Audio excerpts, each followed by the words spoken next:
Was it Spider? Could have been backing away and followed him. Yeah, Spider can possibly. Playing on the Kiwis side, the collective Spider can tonight. Doing all they can to get these wickets. Wouldn't it be funny if they beat them by tee? If Bolt comes round, this one's on the hip and nudged down to a very fine. It won't happen. They'll take tee when they need 12 to win again. Yeah. I thought that was fine. I couldn't believe, I thought it was hilarious. It was, but you saw people were really angry in the stands. Outraged. I mean, what are you going to be angry about? You're about to stuff England. You've just been given half an hour off to sort of drink beer and have a bit of fun. What do you need to rush back to? Time away from that. Well, a lot of people just went to the pub and watched the rest of it there. Yeah, but yeah. It was hilarious. It was just kind of annoying for those of us who were in here. Yeah. The honest reason comes out in the end. Well, exactly. Yeah. It was annoying for me when I woke up at 6 in the morning and I couldn't understand why the game was on. Bolt's going over the wicket to Clark, who covers up in defence. There's no we're going to have a change at the end of this, haven't we? Ditches. And we're back. It's post-lunch. England took 2 wickets this morning, and whilst that was a good start, one was obviously the overnight night watchman, Maharaj. And Faf du Plessis was a good one to get. In fact, we didn't bloody review an LBW when he got 2 runs and then he got run out and had an argument with Anderson. And none of us in here actually noticed the fact that it banged into the pad and gone down to the fine leg. Thought it would come off the face of the bat. And it would have been LBW had they bothered to review, but they didn't even see it on the pitch. I think it went so fast down there that I think they thought it was just off the face of the bat. So England will come out requiring 6 wickets to win. The new ball has taken. They've only had 2 balls of it before lunch, haven't they? 3 overs of it. 3 overs of it. 3 overs of it, which they didn't really use that well. Particularly Sam Curran, I think, wasted his couple of overs with it. Anderson was a little bit better getting the ball to swing back into the right-hander.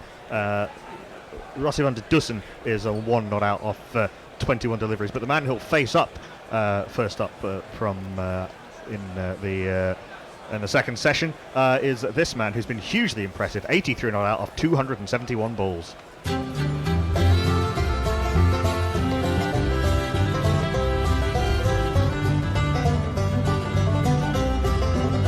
This land is your land. This land is my land. From the under 9-10s, Northerns and Titans. Yeah, Peter Milan, very, very impressive. His second Test innings. He'll be joined by this man. Rossi van der Dussen can play all the shots. He'll bring his reverse sweep to every game he plays. We're joined on Crick Tracker by Belinda Gronewald, who's she's optimistic. She says, "Hi guys, good afternoon. Still think there is hope for SA. Enjoy your lunch break." Well, we have. Lofar Mayer also joins us, as does Ramdad Gulab and Abbas Ali Junejo, who says, "Good match." Has been. Yeah, I mean, we were just watching before we came back, a momentous occasion when Graham Onions got 2 match-saving not-outs at the end of the 2010 tour, and it's certainly possible with 6 wickets left. We've got, nominally about 60 overs left in the day. 63 overs. 63 overs left in the day. That will get all that in. I think they have to, don't they? Do they have to? You have to get certainly 15 in the last hour on the final day. The overs that's will be true. bowled. Yeah, but I mean, the light goes quite quick in South Africa. I don't know whether they'll be able to go on necessarily till it's all done and dusted. Hopefully, we won't have to go that far. But it could be quite a tight squeeze at the end. If they can get another decent partnership together. Pieter Milan has batted really bloody well and is on course for a maiden Test century in his maiden Test, which should be sweet for him. Straight after lunch, Broady's in. He bowls his first ball to Milan, who just defends it back down the track, and there's no run. Yes, it is from the Weinberg end, this man. What would make Broad walk? If his stumps were knocked down. What would make Broad walk? Caught 5 feet off the ground. What would make Broad walk? if he trod on his What would stars, make Broad walk? if God was one of the What odds. would make Broad walk? Broad walk.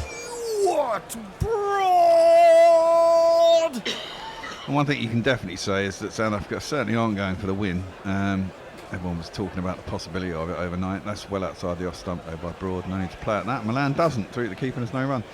But in that first session, they scored, what, a paltry 48, 50 runs or something? Which has put that out of the question, really. You still require 232 to win. 268. Oh yeah, sorry, I'm looking the wrong way around. My maths is pretty poor today. I'm quite tired. I was up late drinking whiskey for some reason. I shouldn't have been. I should have been going to bed, but I didn't. Ever the pro, Bear. Ever the pro, yes. Whatever the target is, it's notional. Yeah, indeed. Broad in. That's a better ball, but Milan gets right behind it and defends it out in the offside, and there's no run. We did notice the new ball was doing a little bit before lunch. More up and down than side to side. Yeah, which is just as handy, really. You can get one to scoot that's straight, get an LBW, spawny, would be quite nice. Get through one of these two, get through to Cock, who's in next. No, is he in next? Yeah, he will be in next, won't he? Yeah, then you're into the fast bowling arounders of Dwayne Pretorius and Venefilander. Exactly. Get one of these two, get those two reasonably quick. I think they have time to get them out. That's a decent ball by Broad. Fuller and straighter. And it's well defended by Milan up to very short mid on. Craig Overton's on the field. Don't know who he's on for. You got any ideas? Probably not. Is there still there's no illness in the camp anymore, is there? Not as far as we're aware, no. Craig Overton's on for James he's on Anderson. Jimmy Anderson. Running repairs, perhaps? Possibly.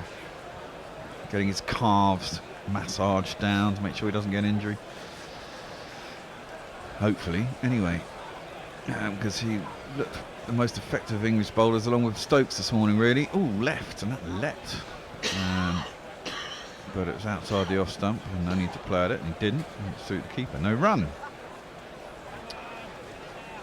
Broad has number 30. Van der Dussen has only faced 21 balls for his 1 run. Peter Milan has faced 276 balls for his 83, which is pretty good going.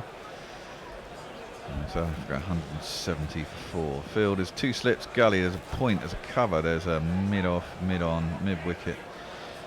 Square leg, and I presume someone down there who wasn't in the picture at long leg.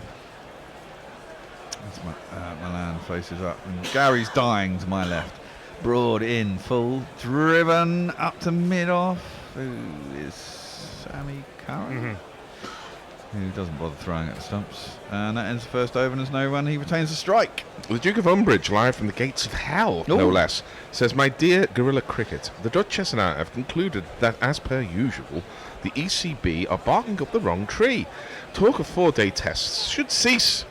Debate on a change to 6-day or even timeless tests should commence forthwith or even fifthwith." Nobody wants to go back to timeless test matches. No. Especially not the telly. Mohammed Biham says, "1 more wicket and then the pack will fall." Well, that's his view on Cricket Tracker. And Belinda Grunewald says, "Mohammed, we can do it." Well, yeah, get a nice early wicket after lunch.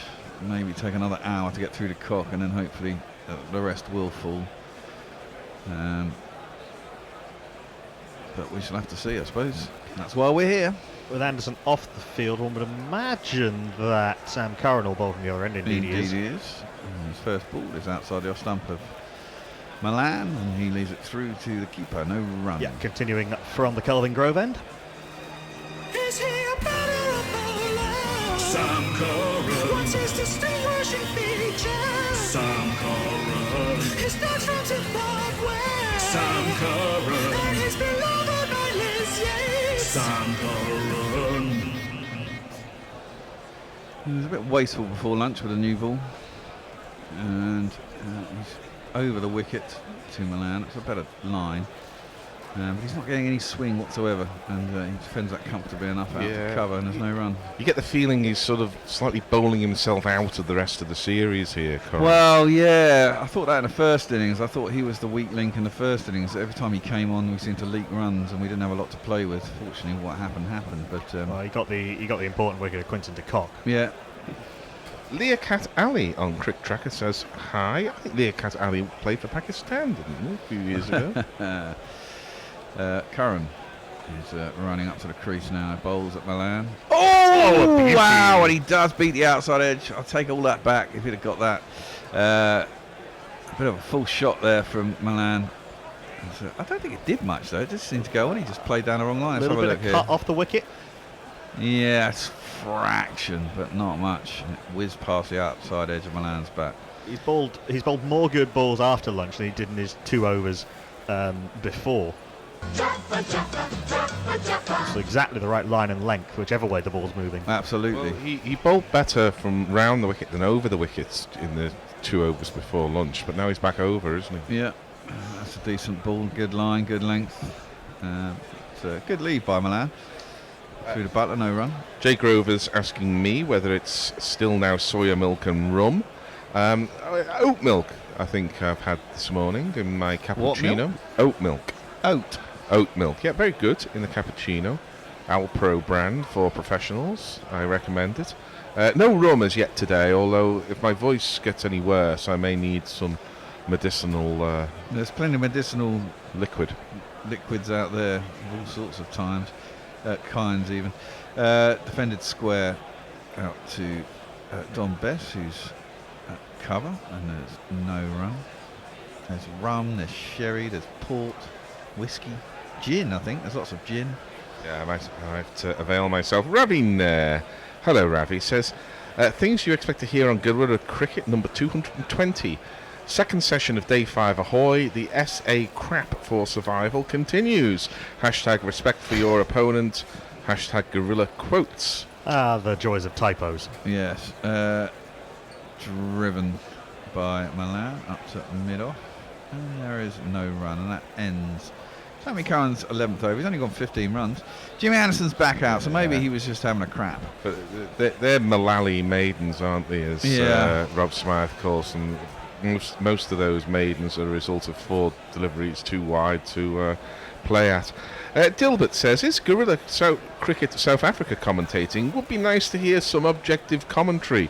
And then puts a funny, one of those funny sounds, which I think means he's being funny rather than deliberately obtuse, so to speak. But no, Guerrilla Cricket South Africa are not covering the final day. We don't know. We don't quite know why. But maybe they're just scared. 267 runs required to win. It's not going to happen. Yeah, Ravi quotes his sources. So there was a tweet sent out saying the SA crap for survival continues. So it may have been a typo, but it was not Ravi's, it was ours. Yep. We're just trying to announce the fact that we were returning for the second session and typing too fast without due care and attention. And Jay Grover 2307 says, I'd like to go back to timeless tests because I'm zen. I don't think many timeless tests would go into the 6th day. Well, possibly one of those ones down in New Zealand might have done now on those wickets. Or the MCG. Or the MCG, yeah. Broad is up to the crease, nicely met by Van der Dussen. Drives it sweetly, but straight to Don Bess. He's fielding at cover and there's no run. So Van der Dussen's on 1 from 22. Yeah. I think he's got 2 slips and a gully as the only attacking field. Is that right? Yeah, it does seem a bit weird, isn't it? I mean, they need 130 odd runs a session. And they need over 4 and over for the rest of the test with only 6 wickets in hand. I would definitely, there's a kind of half-hearted short leg in. He wasn't really a short leg, they're more a kind of advanced forward. Yeah. I don't mind that so much as Broad comes in and Van der Dussen hops up onto his toes and plays it square out to point. There's no run. I don't mind that.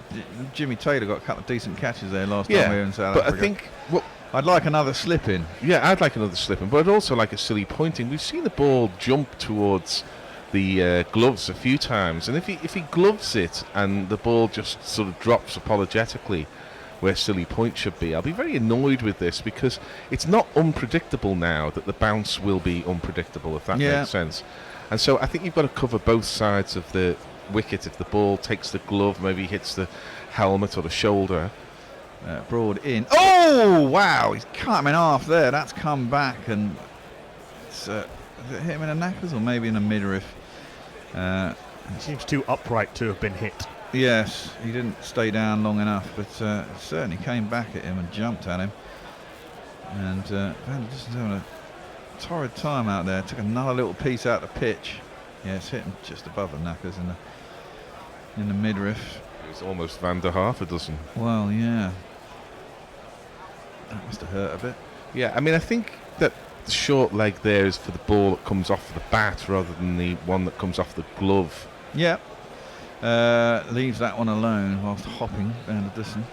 So I'd have him Keeping no run. slightly closer, but I definitely want a man in at silly point, and I want a man in at third slip. I'm not sure about silly point to the faster bowlers. I understand what you're saying, but you hardly ever see it. I think pop it's up more there. likely to loop up off the glove into the gully. Yeah, into the Yeah, gullies. it of the might do. I slips. want to keep the gully as well. I just don't. There's probably, I don't know, is there a long leg out there? Or, I imagine so.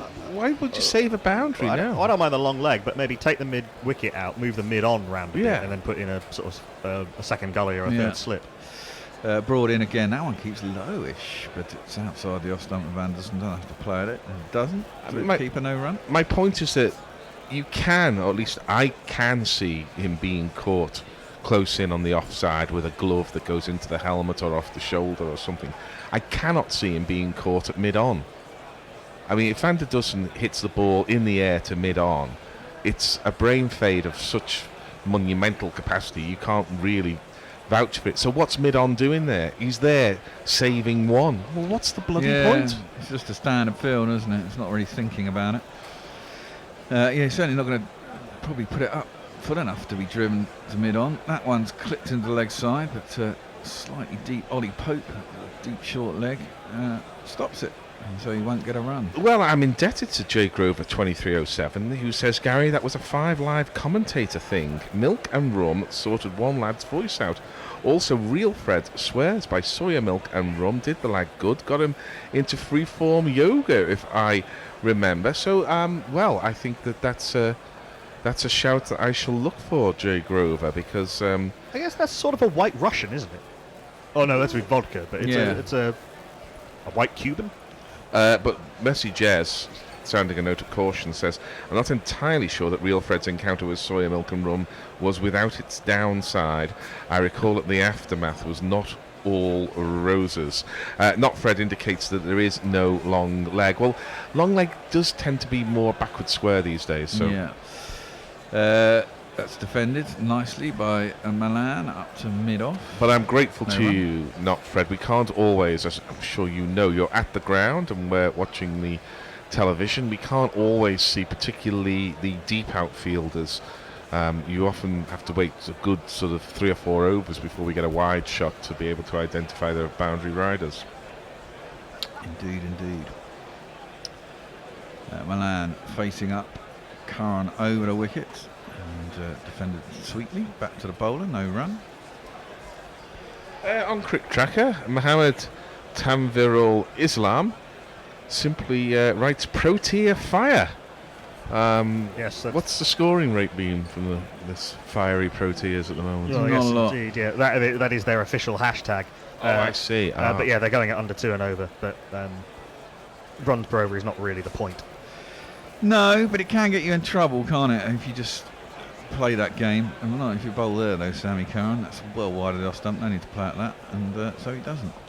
Why has he gone over the wicket? He did make a couple in his first over do something, but he was much more effective round the wicket before tea. Have they all got together round there and say, you know those 2 balls you bowled round the wicket, Sam? Don't do that again. Go back over the wicket and bowl wide of the off Well, stump. I mean, his default is bowling over the wicket, isn't it, to the right-hander? He's trying to see if the ball is going to swing. Doesn't look like it hasn't done swinging the whole game, really, apart from that reverse swing that England got this morning and late last night. Left alone, slightly better line, but still no need to play at it. And that's the thing, if it doesn't come back in from that line, it's quite easy to leave. I mean, it's a good, I would suggest, hour and a half now since Ben Stokes has bowled. I mean, you've got to throw it to Ben Stokes. I mean, now that Anderson's back on the field, I would think they'll imagine be- he'll be on pretty quickly. Yeah, I imagine. Ben Stokes deal, I think. I think Sammy will get either this over or the next over, and if it doesn't do anything, he'll get hoiked off, and they'll probably got Jimmy next, and then Stokesy after Broad. I would anyway. They go, oh, fair time off, and it's gone. Milan has gone. Well, we've cussed and cussed at Sammy Curran, but he's got one that spat a bit. I thought it had gone into the ground, but his shoulder of the bat is taken. Peter Milan is not going to make his maiden Test century. He's out for 84. Caught Ben Stokes. Who else at second slip? We don't need another slip either, Gary. We only need 2. And they look on at Faf du Plessis. He's stroking his wispy beard as.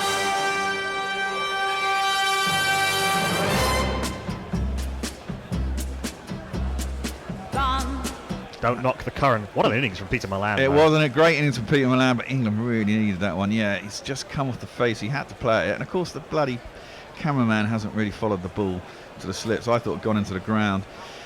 It's just the way that Ben Stokes sort of pats the ground while bringing his hands up to cup underneath the ball. You thought the ball had gone into the ground, but it hadn't. And Ben Stokes, is he going to get man of the match? Or is it going to be... It'll be Dom Sibley. Yeah, probably. It should be Dom Sibley. But, I mean, he got 5 catches in the first innings. A quick 70 that got England into the position that they, speeded the match up, Yeah, but it's one of those, like Ollie Pope's innings in the first innings was really important, but it will be Dom Sibley. Peter Milan, a monumental effort. 84, 369 minutes, 288 balls, just 3 fours. The second longest innings, 4th innings on Test debut.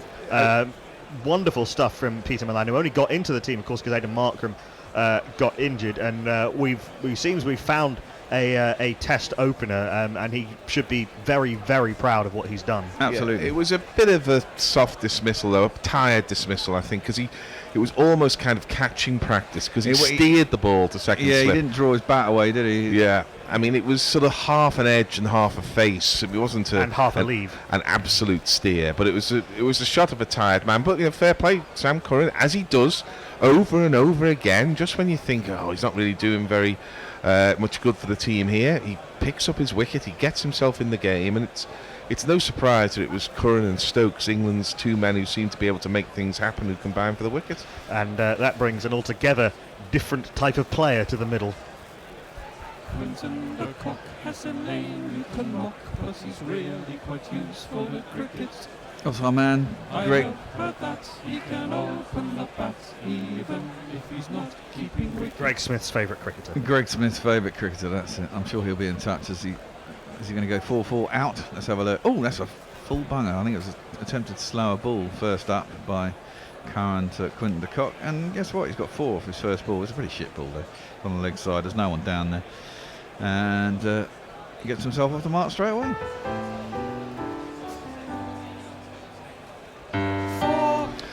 Not Fred indicates that the mid-on and mid-off are there to keep Van der Dussen on strike. I'd suggest that let him hit it there and run 2. But I do take that point. Ravi Nair says, for all the furious effort he puts into his run-up, S. Curran never seems to hit 138 kph, which all his fellow seamers do with seemingly half the effort. That's 80 miles per hour for those who still buy pasta by the ounce, or if they're hungry, the quintal. That's 86 miles an hour. It's much. I was going to say, 138 is 80. 130 is 80. Roughly, yes. Yeah, because 146 is 90, isn't it? Yeah, 146 is 90. I mean, one of the reasons we talk about MPH, I mean, it's not that I'm a Luddite. Because we work in Imperial in England. Weirdly, just for speeds. That's and height. And height, yeah. And weight, I suppose. A lot of weight is done, although you find it changing around now. I mean, the main reason we do it is that the speed limits on roads, which are not far off the kind of speeds that tennis serves in particular bowlers bowl at, or in miles per hour. So it's much easier for us to know what 80 miles an hour is, because we often find ourselves there or thereabouts on the motorway. So absolutely. That was driven up to mid-off. That was no run. First ball of the over. Second ball is coming up. It's broad. It's approaching the wicket. Bowls, and it's left alone by Van der Dussen. Mike to keep a no run. Mike Taylor's, I mean, he knows how this works. It's just continuing the theme of pessimism, jinxing the game and bringing wickets. If these two get to tee, this is a nailed-on draw, surely. And I think that was 5 minutes ago, so I think it did bring the wicket. Exactly. I think if you get through one of these two out.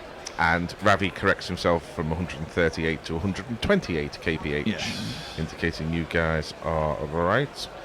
Well, he does get up there. But then you look at Philander. Philander's only the same, and look how successful he is. Broad in, left alone by Van der Dussen through to Butler, no run. You know, Pretorius is bowling at 77 miles an hour too. You don't have to be the quickest, but it does help if there's something in the wicket. McGrath was hovering just in the low 80s for most of the last 6 years of his career. Yep. I just want to proclaim the good news of this tweet because Chris Drew says Peter denied before the cock crowed. Oh, very good. Nice. Van der Dussen is facing up, 3 balls left and it's Broad over. He's on number 31, he's in his 16th over.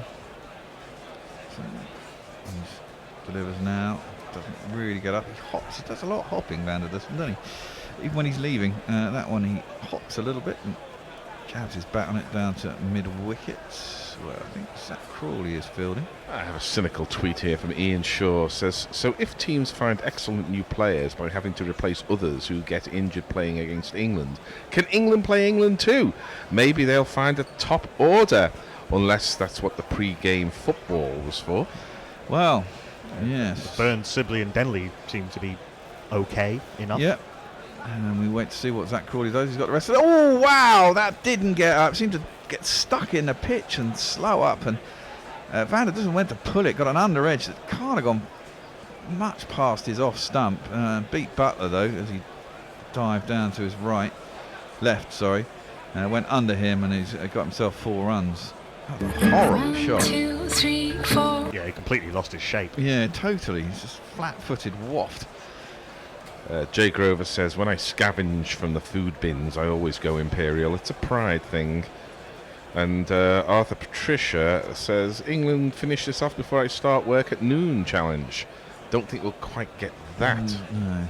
Is that noon here? That's in 25 minutes. Yeah, I think it is noon or in. Broad in and defended well by Van der Dussen up to mid-on. There's no run.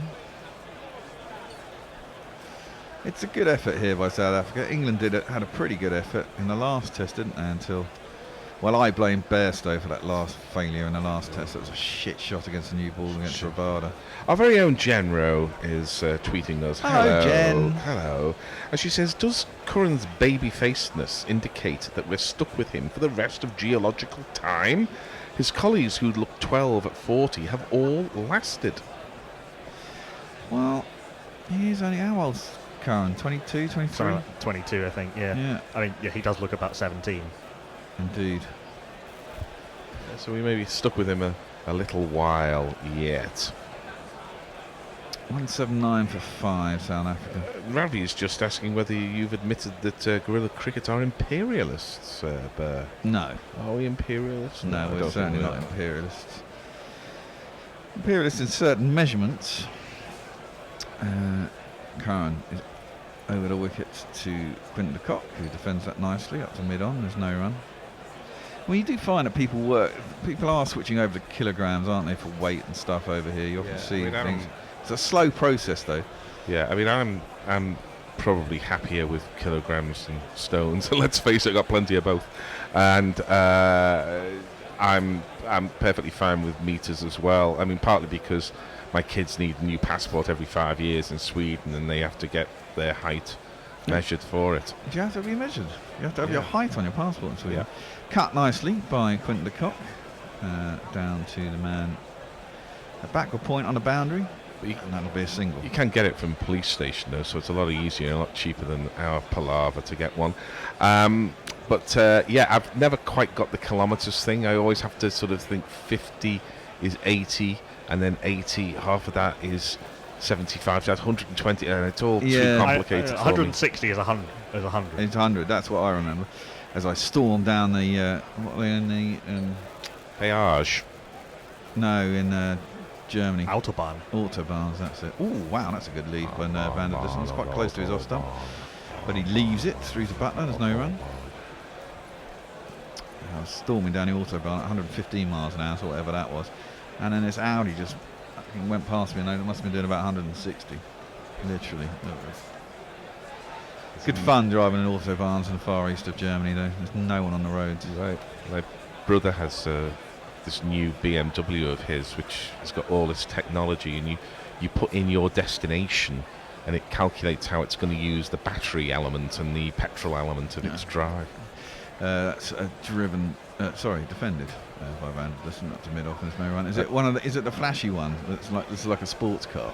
No, I8 it's or an whatever it is. enormous kind of limousine type thing. Okay. But all this tech, it works out whereabouts on the route it's more efficient to go to the battery, and where they're going to use the petrol. It also zooms away because the torque is enormous. Yeah. And it's also silent there, and it's Quite a bit disconcerting, silent disconcerting.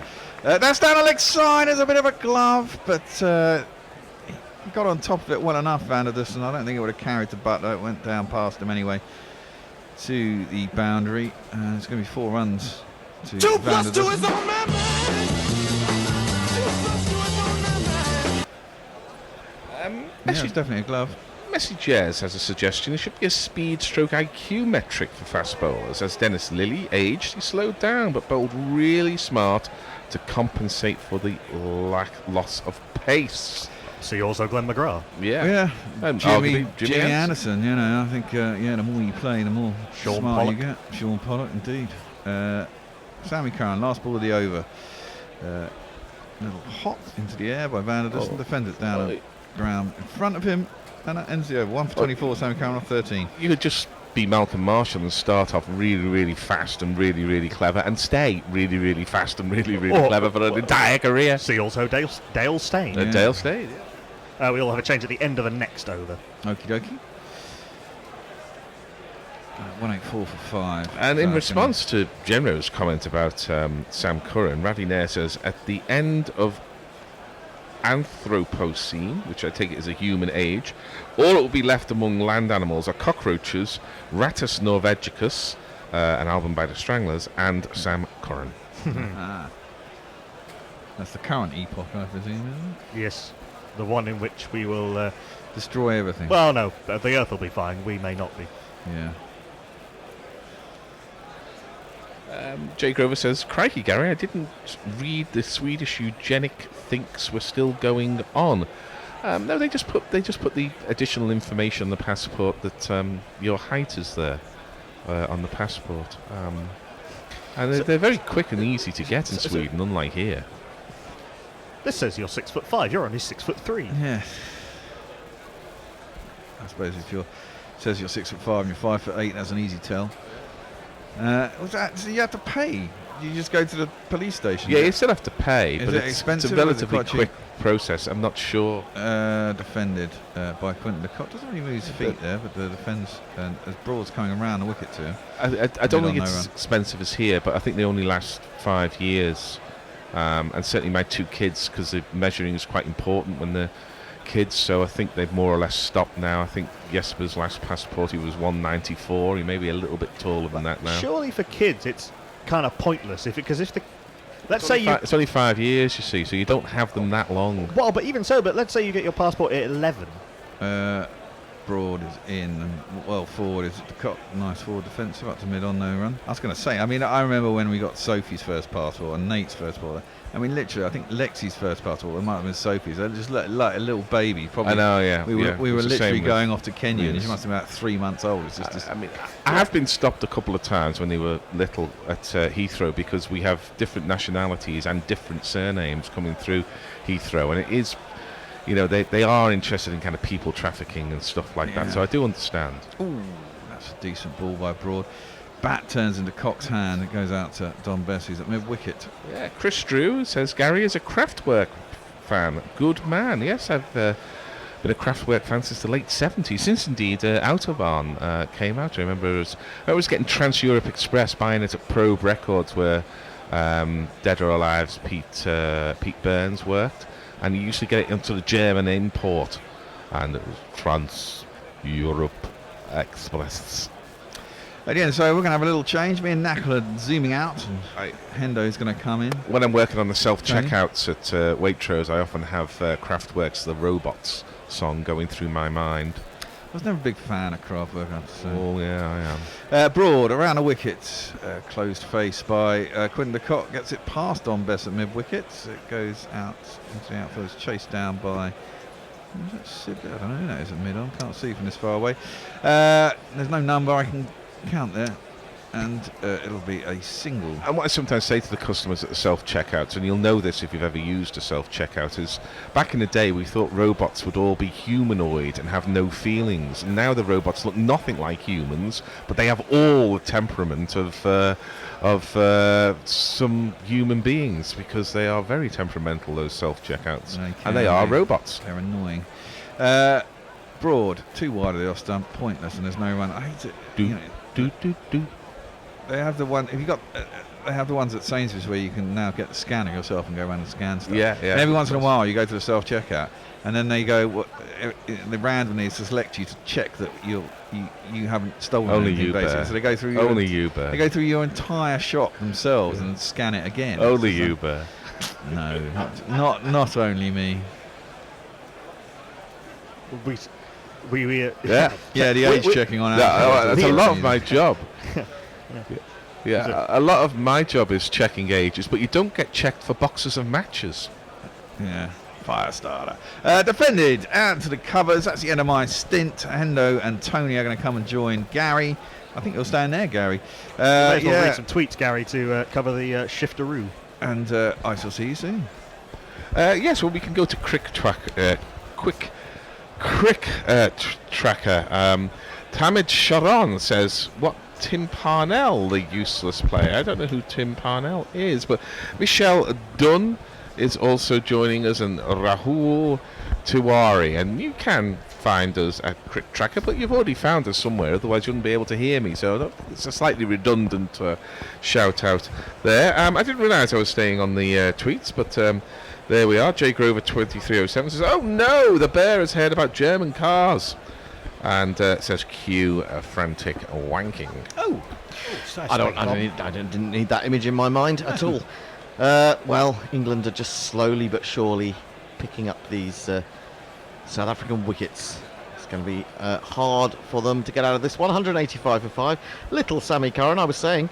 I didn't agree with the idea of opening up him after lunch, but he has found the breakthrough. Yeah. Rennie Keita, I'm going to take a little bit of issue with you here. Is that Rennie Keita says that is so British. The rest of Europe adopted metric measures to reduce confusion. You Brits took it up to add to your traditional confusion. It's adorable. Well, it wasn't quite that, because the rest of Europe always had metric measurements. Karen's coming in to bowl, and De Kock goes back, and with that delicate touch, turns it behind square on the offside. They come through for a 1. And we have metric measures for lots of our stuff, because obviously it's part of a European market, a common market, as was in the 70s, and so it's perfectly acceptable that you buy jam or whatever in 454 grams and so on. But we didn't need to change the. There was nothing to be gained by changing speed limits from 30 miles an hour to 50 kmh, so we didn't bother. So it's very pragmatic. I don't think there's any big issue with it. Curran 1 for 25. Now into Van der Dussen. That's a dead straight delivery, which he pushes up to mid-on. He's looking for the single. Joss Butler comes running up to the wicket to receive the throw from Denley at mid-on. Gentlemen, I've just read a tweet here, which I hope you will pour as much scorn on it as I I think we've already have, actually, but go on.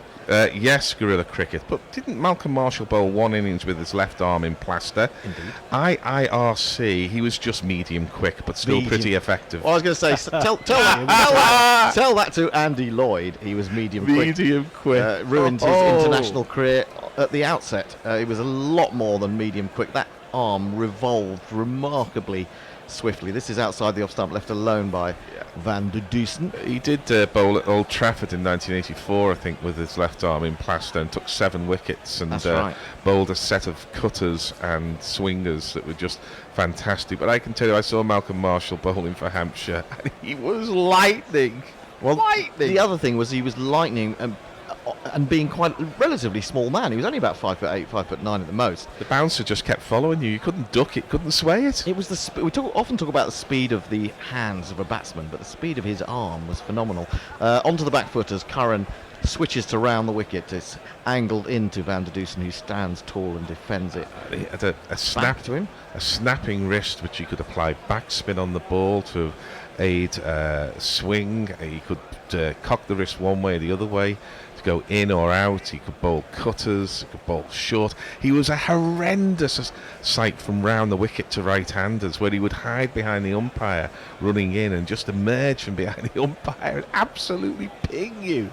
Oh dear, you never saw the great man bowl if you thought he was medium quick. Unless, of course, that's being sarcastic. Outside the off stump, left alone by Van der Dusen. Curran continuing 1 for 25 in 14 overs. That's the end of the over. 186 for 5. De Kock has That 7. was a dubious point, made with hyperbolic conviction by Colin Rosenthal. Gary. Now, what we're going to what's going to be happening here? We're going to have the footholds. Oh, it's the hammer. Hammered. They're obviously So causing far, we're the hammered. bowlers a little bit of a problem when they land. You got more tweets to be going on with? Yes, we've got Mog, who says it's only our shitty species that will die at the end of the True. Anthropocene, True. and probably most mammals and birds and frogs and lots of fish and plants. Look, I for one welcome our new cephalopod overlords. Have you ever watched that program? I think it's been on the Discovery Channel. Something about the world without humans. It looks like a quite nice place to live. Hartlepool. I think that's also known as Luton. Oh yeah, that's true. That's Colin true. Rosenthal said, did Richard Hadley slow down when he shortened his run-up? He certainly improved his accuracy and effectiveness. I think he got just a tad slower, but I mean, it's the difference between being up at regular 88, 89 miles per hour for Hadley and being at 85, 86, and of course he could still slip the really sharp bouncer in. So, I mean, I saw him for knots in the early 80s and he was really quick. Broad into De Kock, who produces a lovely forward defence as the ball springs off the middle of the bat up to mid-off, and there is no run. Is that Jimmy back on there at mid-off? He's been on for a while. He's been on for a while. I was about to say, I wonder what the thinking is of keeping him away from the new ball, unless there is some kind of issue or problem. Mm-hmm. Well, there may well be. He was off at the start of the session. And we were... Well, I'll wait for this ball, Henry. Broad looking for his first wicket of the innings, none for 36. He's into his 18th over, and he bowls to De Kock, and De Kock leaves this ball, which is too wide outside the off stump. He's not really playing his natural game, De Kock. It's difficult for him, I suppose. He loves to feel bad on ball. He's a lovely player to watch as well, but he's really got to rein himself in here. Is he making the most of his talent, De Kock? Because I would have thought he'd have some like 10 Test centuries now, and he's got a fantastic record of centuries and ODIs. But I don't think he's quite gone on to be the monstrous player in Test cricket we all expected him to be. He's got 500s. I think that's pretty good for a man who's regularly batting at number 7.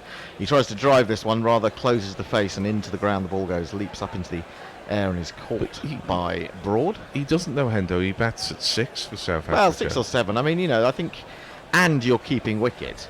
I think. No, it's not bad by any means, but you know, we really thought he was the heir to Gilchrist, and he'd be on his way to 17 centuries rather than on his way to 10. If you're on your way to 17 centuries, you're one of the greatest players of all time. But he's got about 15 ODI centuries. Yes, he has. But then he opens the batting, doesn't he? This is defended up to mid-on. I mean, there's a big difference there, I think. He's got, 14 ODI hundreds, 5 Test hundreds, quite a few 50s as well. I don't think he's underperformed. I think he's probably overperformed, if anything. Well, I thought when I first saw him he was going to be an all-time great, and now I would just have him as one of the front rank of current Test players. I mean, I don't even think, would he get in a World 11 ahead of BJ Watling, maybe? I don't know. Depends what you're looking for. Certainly 5 years ago, you'd think he'd be in a World 11 for the next 10.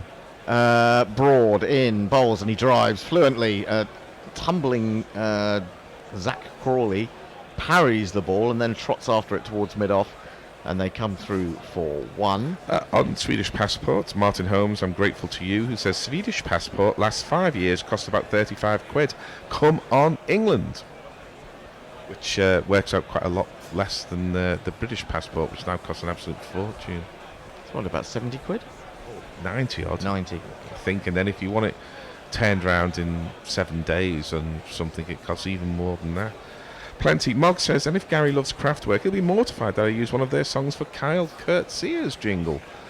I'm all for it. Find that one. Broad bowls straight and a little bit quicker than he's been today. He was certainly very limp in his early spell this morning. This one is defended by Van der Dussen straight back to the bowler, and that is the end of the over. 187 for 5. Arthur Patricia says, if it says you're 6'3" and you're actually 5'8", you're a straight man on Tinder.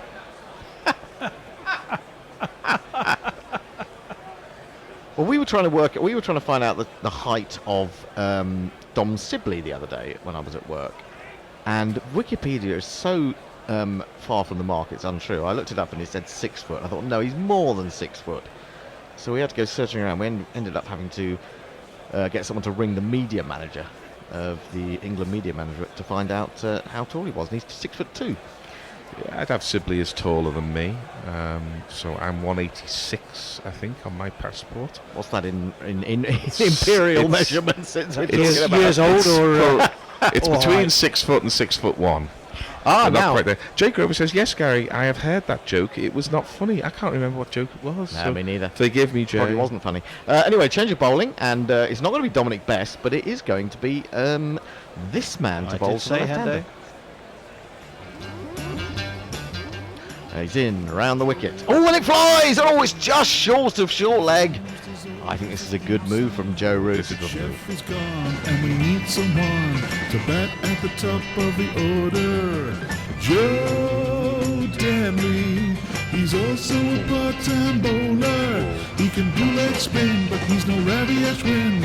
He'll need help from the heavy roller. Right out of the footmarks. This one's a bit too full, and De Kock, the left-hander, will just ease it up through mid-on for a single. Now, hang on, just that's where the mid-on should have been saving one to keep De Kock on strike against the leg spin of Denley out of the rough, and instead the mid-on was all the way back giving one. I just field placings are just completely beyond me these days. Anyway, what we were saying before we came on was that we'd give Dominic Bess a go to see if he could use those footmarks against the left-hander.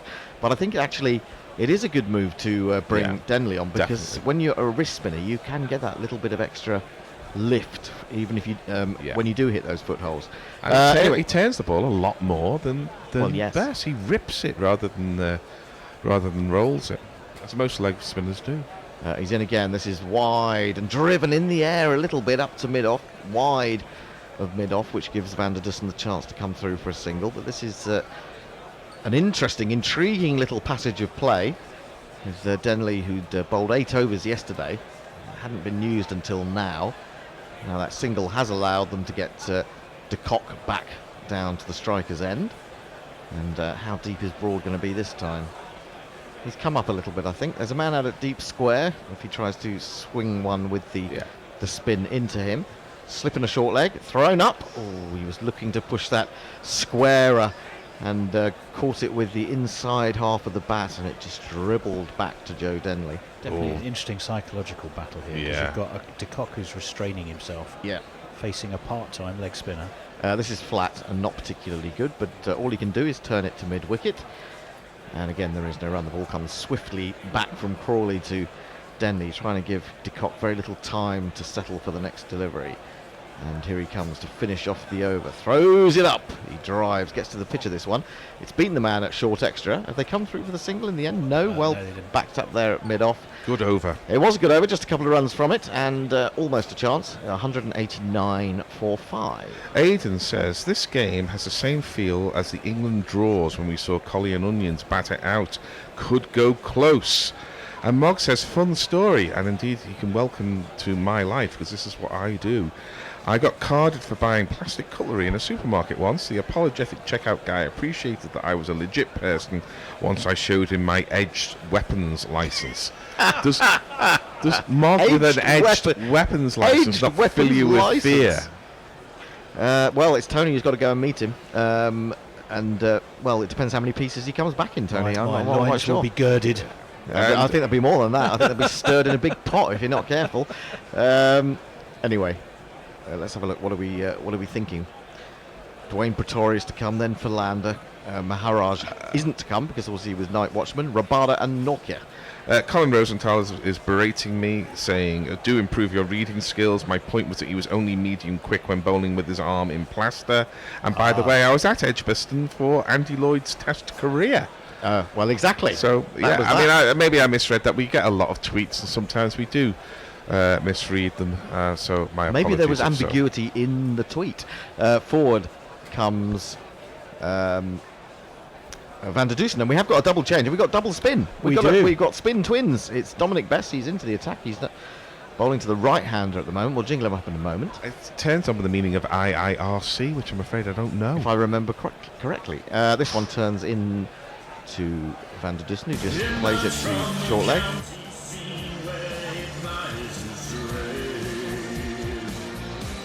It's Dominic Best, selected for the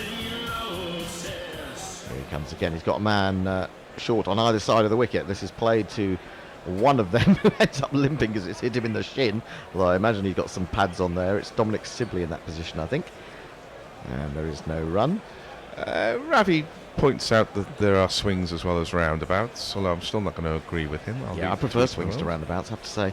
Best in again, throws it up. Oh, it turns a long way and it bounces, but it's well played by Van der Dusen because he really went down on one knee and managed to get the whole of his torso outside off stump, so that if it had come back, it would have hit somewhere up in his guts, and he would have been outside the line. So nicely played by him. Yes. Extravagant in its way. He was livering it through to the keeper. Livering it through, yes. Best again, flatter, right in front of his pad this time. Van der Dusen just tickles the ball to short leg. Yes, this is the way that he played in the first innings. He was getting his bat out in front of his pad rather than alongside against the spinner. There comes Bess to complete the over. He goes back to that one. He's right on his stumps. He needed to get wood on that, and he has.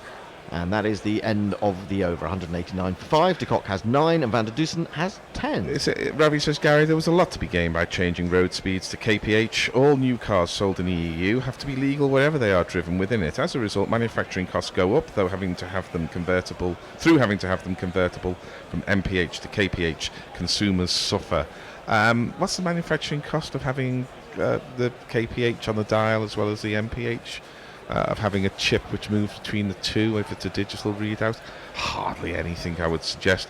On the other side of the coin, you want your drivers concentrating on the road in front of them rather than if they're going at 60 kph or 50 kph in a 30 mile an hour zone. We all got used to what 30 mile an hour, what an engine sounds like at 30 miles an hour, what gears sound like at 30 miles an hour. So Denley throws it up. He's bowled him, has he? No! Well, he was stretching for that. It dipped on him at the last minute. Didn't quite reach it on the full toss. Spun between bat and pad.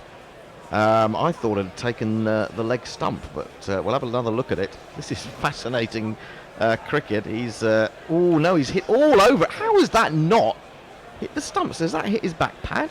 What does that hit? Oh, it's hit Joss Butler behind the stumps.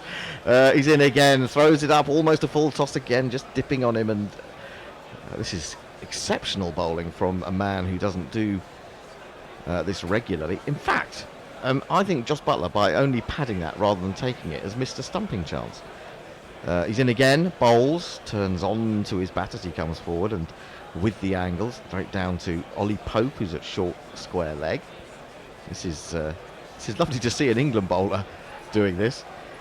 And one that's not regular either. He's in again. He hasn't got a googly though, I don't think. This is turned to short leg again, and there is no run. Haven't seen any signs of the googly.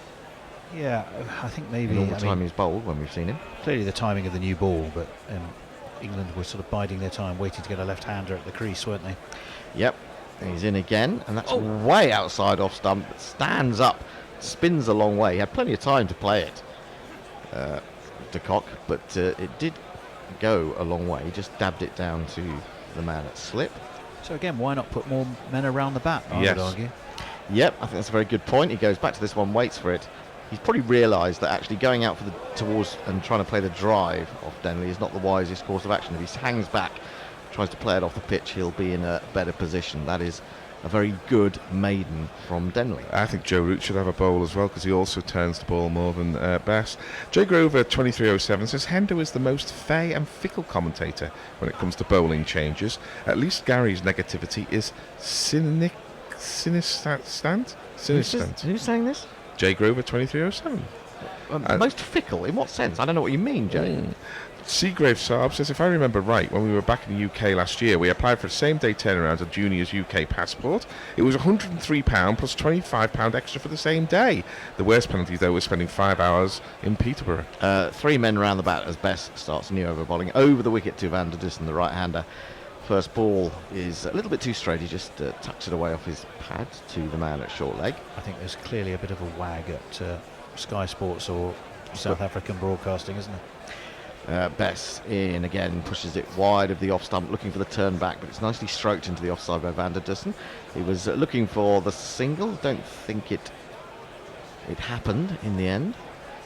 He's now just taking his helmet off. He's feeling a bit sweaty, feeling the heat out there. He's feeling the pressure a little bit as well. He's on 10 from 53 deliveries. Jay Grover says, I never saw the point of swings and roundabouts, but at least I could push myself. It was the seesaw that was no fun, though. Pushed firmly to extra cover, a full delivery, too full really for Bess for it to turn and cause any problem to the batsman. And settles down again and waits for Bess. And Bess is in, he bowls, and he's again outside off the line of off stump. That said though, the ball was turning into his left pad. He'd got a bit front on, and if he hadn't got bat on that, it might have been interesting, the bowler. Bess once more into Van der Dussen, just a couple of steps, and then throws it up, defended on the front foot, killed really the spin by Van der Dussen there. One ball a good remaining in the over. temperament though, Van der Dussen. I think he has. He seems to be quite collected and playing every ball on its merits. And, he's in again, and once more, way outside off stump. And almost getting that back leg round in a kneeling position as he defends that into the onside. Diana Patterson says, Gary, yours is a ridiculous argument. Canada converted to KPH because it was right. We learn the sounds, the numbers, and we let our American visitors just get over themselves. Well, I kind of take that point, but Canada's roads are a little different to England's roads. In terms of density of traffic and everything else. So what works in Canada might not work in South London with everybody staring at a speedometer instead of the road ahead of them. No one's going very fast around this part of South London. My Oh, goodness. you haven't ridden a motorbike here at 2 o'clock in the morning then. Believe me, they're going fast then. Messi just sends in the picture of the kettle that he bought for us. Oh, Denley has bowled a piece of filth there. Didn't turn at all. He just got it tangled in his fingers as he was trying to rip it, and on another day de Kock would have taken full advantage. As it is, he just plays it comfortably to cover. He's in again. That's it's nearly a full toss. In fact, I think it ends up being a full toss. It's driven, but with no great timing by de Kock, who's getting a little bit ugly here. Up to mid on that one. He's going to get out. Is this part of the thinking though? He's going to get out. Is it? I'll just hold that thought for a second. Denley in again, and that's started too straight, and de Kock let it turn down the leg side, and Butler does his little Pac-Man across to the right to take. See, I wonder if this is part of Joe Root's thinking, or England's thinking, is toss him up, doesn't matter if he bowls some rubbish, because he's trying to restrain himself, and he may just not resist. No, I think you're right. Well, that's turned a very long way out of the rough. It was a little bit short, and it got tangled up with pad, maybe with glove. Joss Butler, for a moment, going down the leg side, was getting interested in the suspicion that it had hit something it ought not to have done. I'm not sure it did, actually. I mean, that turned half a pitcher's width. Oh, yeah, it's gone a long way. He's in again, bowls, he drives. This one is fuller, and he felt secure enough to play a more attacking shot, but he only shovels it as far as the bowler. Very good over again from Denley. Well, we're at one ball away from having 4 maidens in a row. Denley in, bowls, it turns, he's got well outside off stump and lets it come onto him, plays it neatly to short leg, but very good from Denley. 11 overs, 1 for 28, just 2 runs from his 3 overs so far today.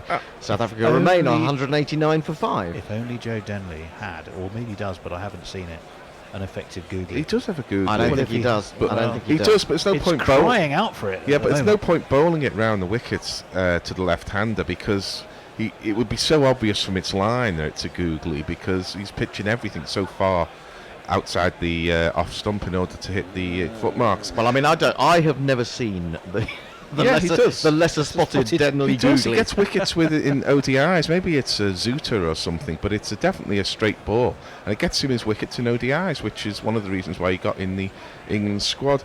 Paul Howarth says, our very own Grubby says, better redo Denley's jingle to Joe Cumbly. Joe Crumbly. Bess starts again. Van der Dussen just drops the ball down in front of the man at silly mid-off from a back foot position on the stumps. And Bess too is getting through his overs quickly. I suppose when no one's playing any attacking shots or trying to get runs, then they can get through these quickly. Bess again, once more, going down on that back knee, Van der Dussen, and almost having the bat parallel to the ground as he smothers it. And again, there is no run. We've got 5 on the onside, maybe 6. There may be a man out at deep square leg as well. Bess is in. He goes back and takes one hand off the bat as he turns it with the spin to short leg. No danger of a catch there, though. Played it well into the ground. And this is fascinating cricket. It's lovely to watch. And Bess comes in once more. Flatter delivery where he gets right in behind it. Plays French cricket almost in pushing that back to the bowler.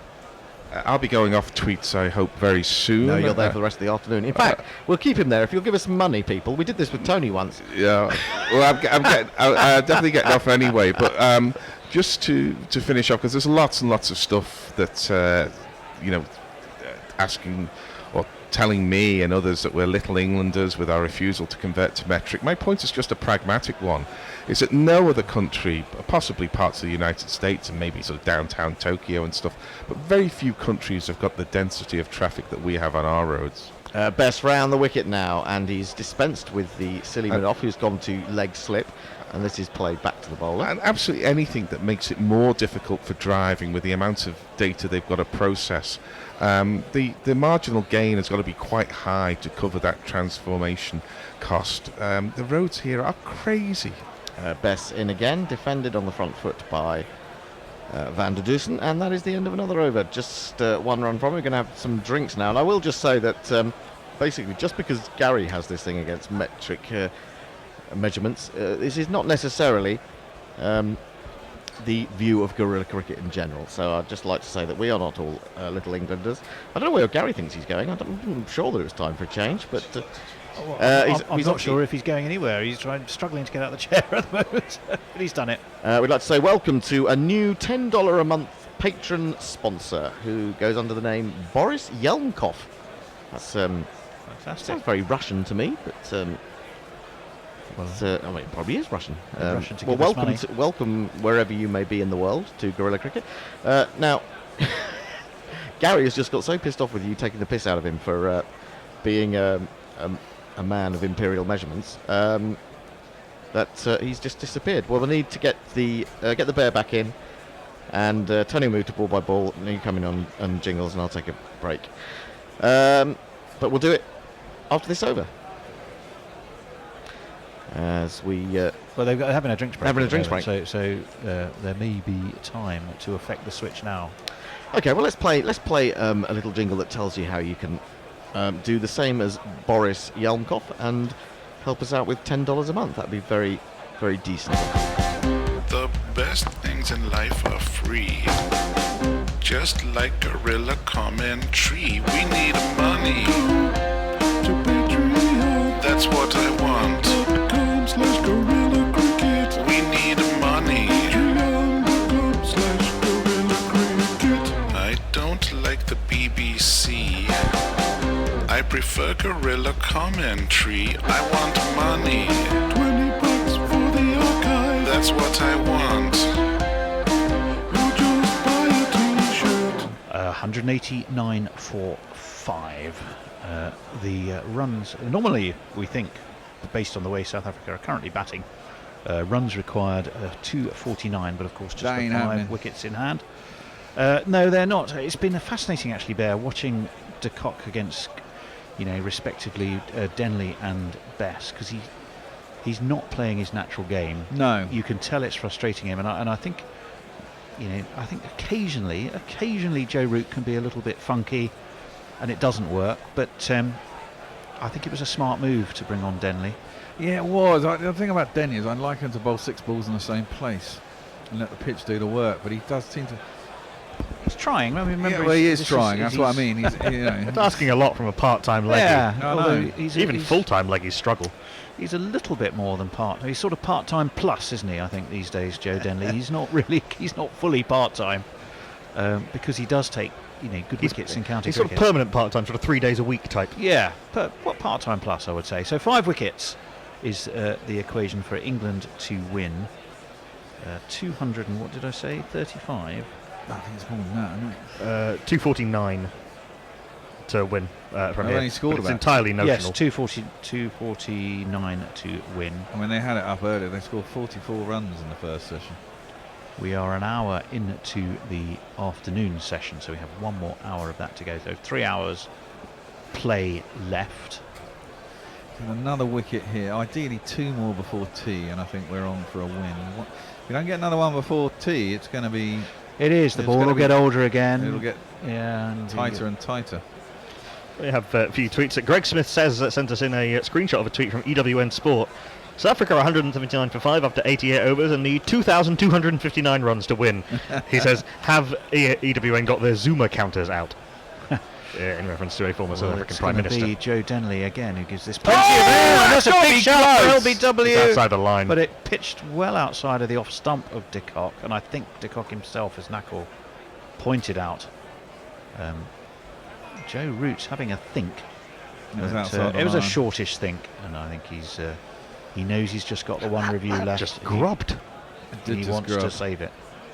Denley in again, gives it plenty of air inside edgely, away by de Kock to mid wicket. He's got a smile on his face. He knows he's getting a stiff examination here. I like what Denley's doing to Quinton de Kock, though, just tossing the ball way up and playing on his natural instincts. Yeah, he was saved, I think, there by being just outside of the line of the stumps. In comes Denley again. He's again right on the money. He's really looking to work those footholds. He's bowling there from the Kelvin Grove end. I always have a song by the Doobie Brothers in my head whenever I say that, but that was China Grove, wasn't it? As this one's short, and de Kock can resist it no longer, and it was there to be hit. He steps back and carves it away to the cover boundary for one of these. It's Nissan She. It's Nissan She. When I'm manning the Twitter feed, I keep worrying I'm going to mistype it as Kevin Grove. Kevin Grove, good old Kev. I do remember China Grove was definitely a fine song for the Doobie Brothers. And that was almost inevitable at some point. Something had to give, didn't it, Bear? Denley Yeah. again, and he's back into solid front foot forward, kill the spin defensive mode is de Kock. But that one, Denley just dropped one horribly short, nowhere near the footholds because it was too short to reach them. I'm And sure. de Kock, of course, almost with huge relief. And that one! And there, if there had been a leg slip, England would have had their wicket. It was, it ripped and it turned out the footholds. De Kock, I think, got some bat on it. It looped up. And England's insistence on not having the full ring of 4 close in around the batsman Might have gone over his cost head them if he again. was too Well, it close. might have done, but he'd have been in the game, wouldn't it? Yeah, I think. Wouldn't he, from that? Possibly. Yeah. Let's have a look. Well, we're looking at this one that grubbed. The impact was outside, pitching outside off, impact outside. It would have gone on to hit I the think stumps. it would have gone on to hit. Yeah, they hit about leg stump. Someone appears to have sat on the remote control in the kitchen. Somebody sat on the 1 button. My money's on Gary. He's been shifted now. He's on sat on it. Yeah, I think possibly it went through backwards, short leg rather than leg slip. But yeah, possibly you could just have everyone round the bat and not worry about it too much. Pirate Badshah says the Republic of Ireland converted after this ball. It's Dom Bess now. He's coming around the wicket to try and make use of those footholds to the right-handed I'm of sure. Van der Dusen, and he gets some term, but was never going to trouble Van der Dusen. I'm sure Don Bess would like to have a go at the cock himself, wouldn't he? Brings LBW much more Well, into that, play. yeah, so I would say coming around the wicket to him, forward comes Van der Dusen. Joss Butler. No, not Joss Butler. Whoever's the man at City Point. I think it's There's a little Crawley. trot. Is it Crawley? I think it is. But there was no thought to run. 46 and a half or so overs left today. In comes Bess, rips and turns. This one, it straightens up on the right-hander. He's looking at a different proposition to me, Knuckle, isn't he? Coming around the wicket than when he was bowling. over I the was wicket. wondering if he would do this when he was bowling his first spell. I understand staying over the wicket for the first spell, but given how much it's turning and the fact that it's turning consistently to the right hand around the wicket, just keeps the brings all modes of dismissal into play, and also it means that Van der Dusen can't just walk across outside off stump, get himself outside the line, and take LBW out of the In equation. comes Bess again. He's back over the wicket now. It's So just he's as I say that. he's certainly mixing things up, isn't he? But Yeah, I Van think der you've got Dusen to. plays it straight Yeah. and Well, they drops the ball to his feet. They also moved the leg slip into silly mid-off. Sibley's moved. Actually, Sibley moved from slip to silly mid-off, and Still Stokes moved have from those leg slip to three slip. men around the bat. Forward comes Van der Dusen. There is no run. Yeah, at the risk of getting all Ian both of them, I would be tempted to have all four of them. Well, that's what I've been saying. I've been crying out for that. I think it's cost them a really good wicket opportunity in that last over from Denley. Bess in again. Straightens, keeps a little bit low. Van der Dusen has to be sharp to drop the bat on it as he stepped back, almost balance-like, steps back pretty much into his stumps, didn't he? But he's still there. 193 for 5 are South Africa. England pressing, pushing, looking for everything they can try to effect this next dismissal. We have some comments on YouTube. Jason R68 says, "Greetings, Gorilla from Sweden," and gives us some conversions from Imperial to metric, or rather the other way around. Greg Best 90 says, "I wonder where Hendo is." Then he rocks up. He's going to live long. James Dennis and Nurul Islam Arfat are with us. Nurul Islam Arfat says it's going to be a draw. Mohammed Asman Mio, Good Hope Jamela, Zia Khan, Malik Murat Ahmed are with us on Facebook.com/Crick Tracker, as is Pragnesh Joshi, who says it's going to be a dramatic draw. Ajay Munde is with us. Jeevan Ratnakumar is with us, and Bhaskar Bharatala says, "I want to play cricket with your team." Our team? Our team. We're Come team. and play Tell for you, Gorilla. on our day, we're pretty good. Undefeated. Undefeated. Undefeated. In 2 matches against the Guardian. Yeah. Yes, indeed. A one crushing win and one slightly closer win. Yes. Denley's in. Now, this is interesting. Let me just... we'll have to wait for the camera to pan out. So they've got But that I man think we've got a bit behind. of a ring of 3 now. Yeah, on the... Bit of horse bolting, I think. Well, indeed. Yeah, silly mid off has moved into leg slip. Yeah, so you have a sort of a... That's right. There's, Ooh. oh, that's a horrible full toss, but Denley was able to just thrust out a big right hand and field the ball as it was bunted back to him. 193 for 5. It's fun watching spinners bowl with men round the bat. In he comes. There's a slip, of course, for de Kock. As ever, that's Stokes. This is pushed to the man at forward short leg, and there's the leg slip as well. Oh, in fact, it's Sibley Leg at slip. Oh, slip. Sibley yeah. at slip. Stokes at leg slip. Pope under the lid. Pope under the lid. Denley in again. Oh, and that's again. Forward came de Kock just to kill any spin. It's a real examination, It isn't still it? popped and it got the inside edge, but he was on top of it. It did. We're going to have a man stationed at would have short on Hayden. So we've had, what, about 20 overs with this ball now? Just slightly under, I think, given that... we did take it straight away, didn't we? That one is pushed again to Pope. The Pope under the lid. We've had 20.5 overs with this second new ball. Yeah. Indeed. So they did take it literally at the first opportunity. Denley in again from the Kelvin Grove end, and this one is driven away through extra cover. I think that's going to go all the way. Again, de Kock frees his arms. 1, 2, 3, 4. One of those boundaries you're not necessarily that unhappy about as a spinner. We'll get through some tweets. We're a little bit behind. Pirate Bathshah says the Republic of Ireland converted to KPH about 15 years ago. Doesn't seem to have created any chaos on the roads. Messi says, I swear to God that if Britain wasn't already insular, there would be a massive campaign to build a wall to keep out those nasty foreign metrics. I'm surprised there is no push to reinstate pounds, shillings and pence. I tell you, I don't think we're too far off. Ravina says, doesn't matter what you say, mate, Gary will find some exception that defends the English MPH system. It's called the no true Scotsman fallacy and sends a Wikipedia link. Mike Taylor says, presumably not the former goalkeeper, says, still think you lot have been lulled into a false sense of security, more pessimism please. South Africa needed to bat for 5 sessions, they've gone through 3.5 with only 5 down, so just 1.5 to go. Yeah, no, I'm with you, and if we're conveying, I hope that we are, a sense of tension as well as excitement, that reflects pretty much where we stand. As forward comes Van der Dusen. This is just rolled away to the man at forward short, no run. That's a good illustration of the problem with bowling over the wicket when the ball is turning this much, because Van der Dusen got himself way outside the line of off stump, basically covered the spin and took LBW out of the equation. He can't do that if Bess is bowling round the wicket.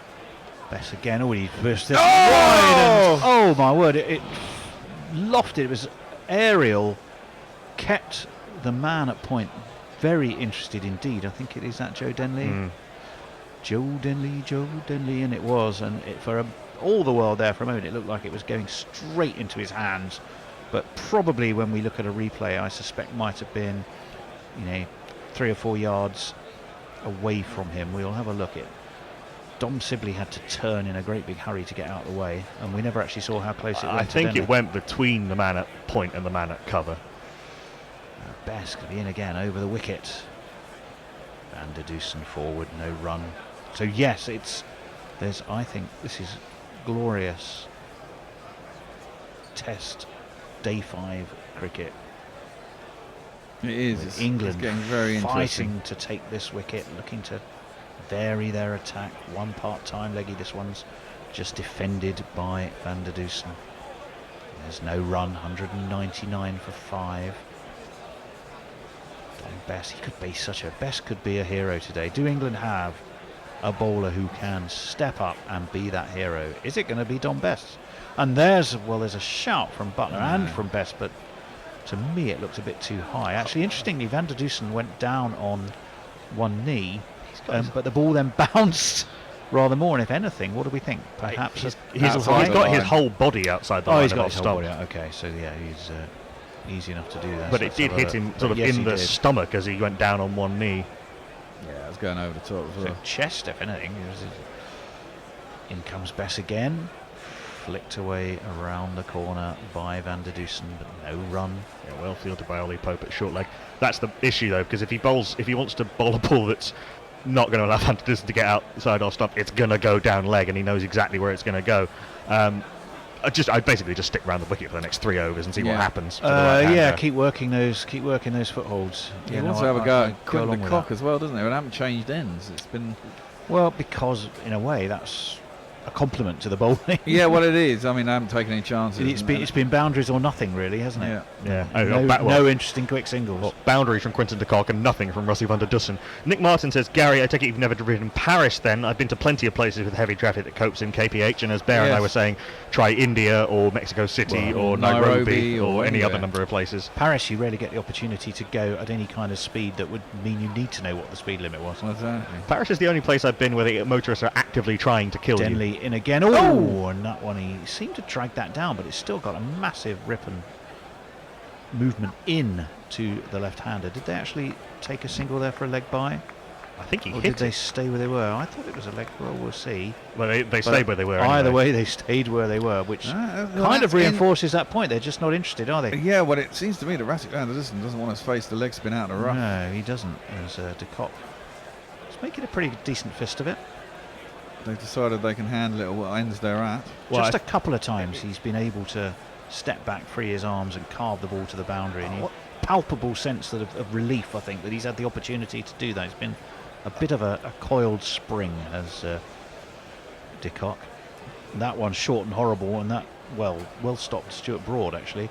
That aging 6'5", whatever he is, frame fell to its right and prevented Oh, anything other than a single. Did they take the They single? Yes, did. they Single. did. Ah, Finally. interesting. I do wonder if it's as much that Quinton de Kock doesn't really want to face Dom Bess bowling into the rough, because I think it'll be it's easier for the right-hander facing up to the leg spinner bowling into the rough outside leg stump. Well, yeah, he can kick it away, but Don Best gets to bowl straighter, and if he's troubling the outside edge of the bat rather than. Well, he's troubling both edges to the left-hander. Well, yeah, but he can bowl it straighter, and it certainly brings LBW into it, which is a lot easier to avoid. In comes The Denley, lefty. plenty of air.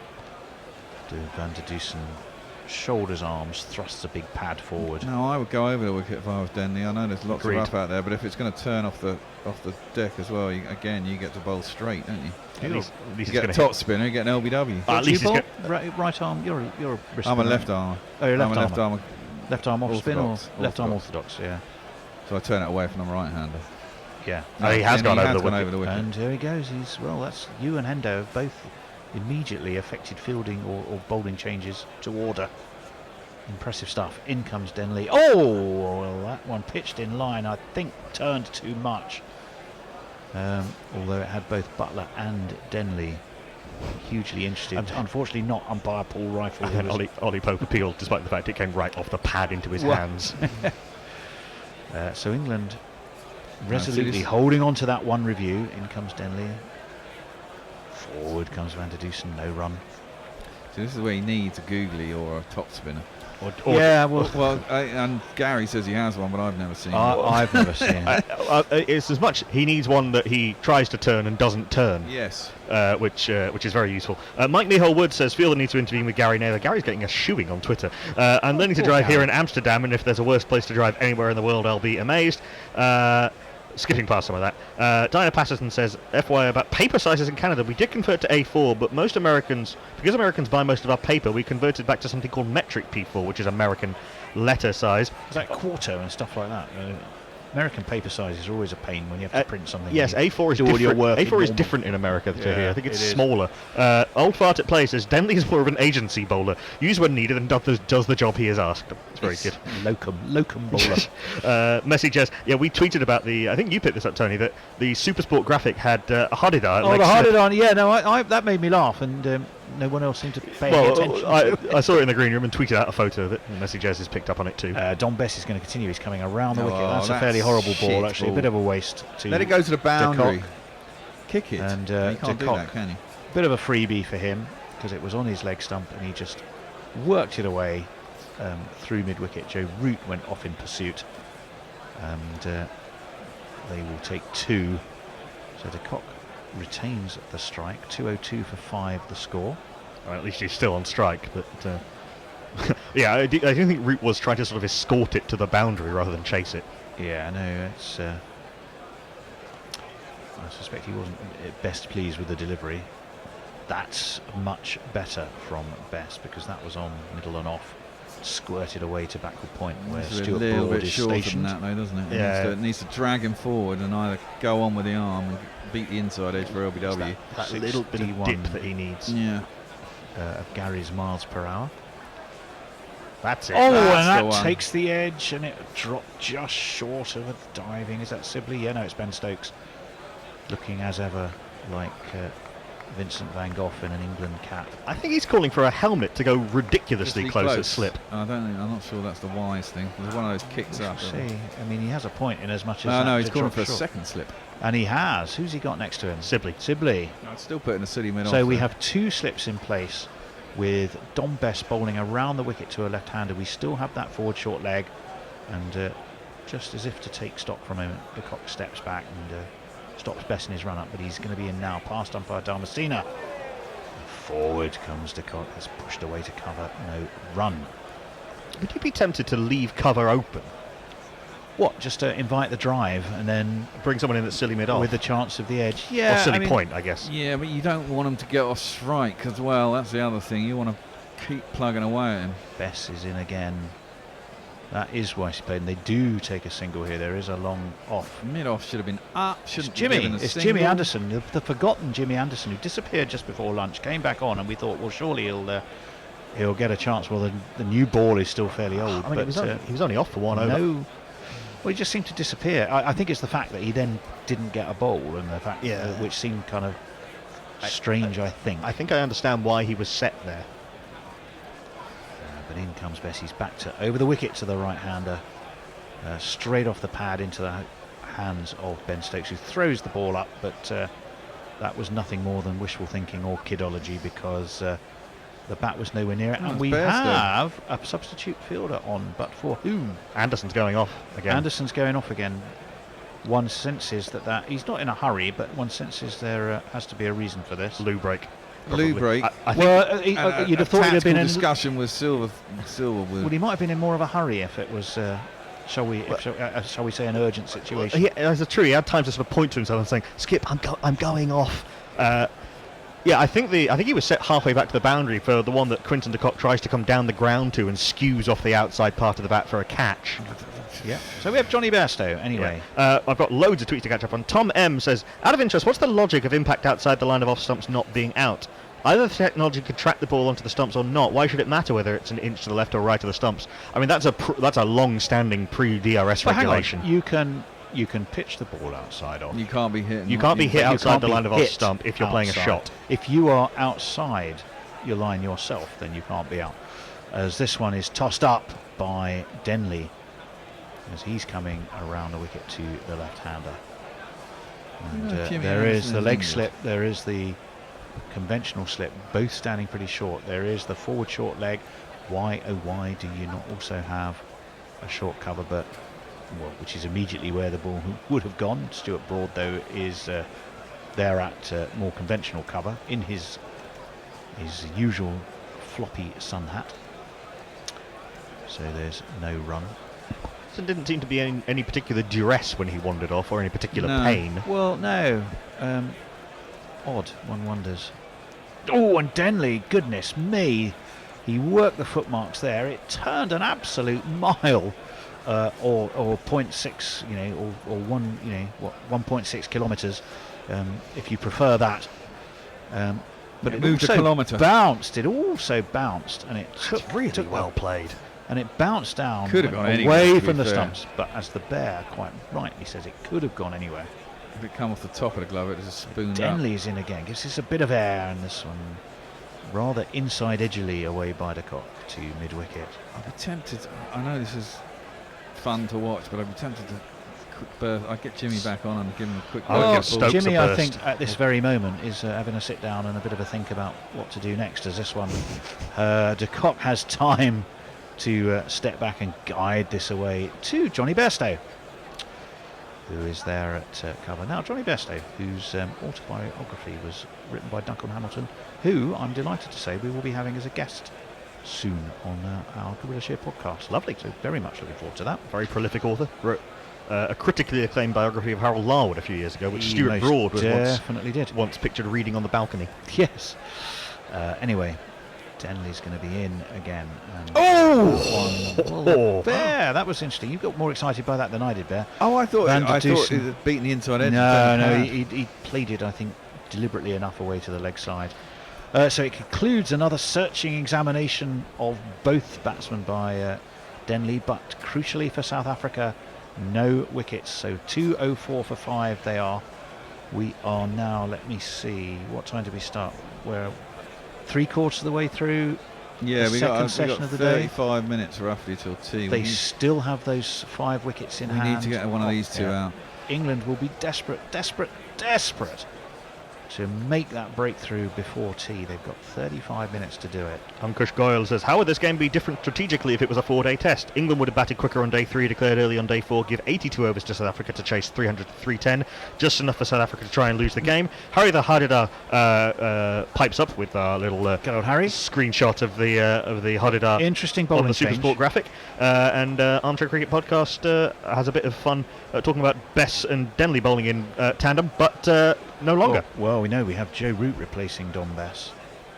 Ooh. And the Bear was calling for that, and that one actually did just turn a little bit on the left-handed de Kock. He eases it away into the offside. No run. Don't jingle. His voice is high-pitched and ginger hair like a pict, but massive runs he has hit, so there's that.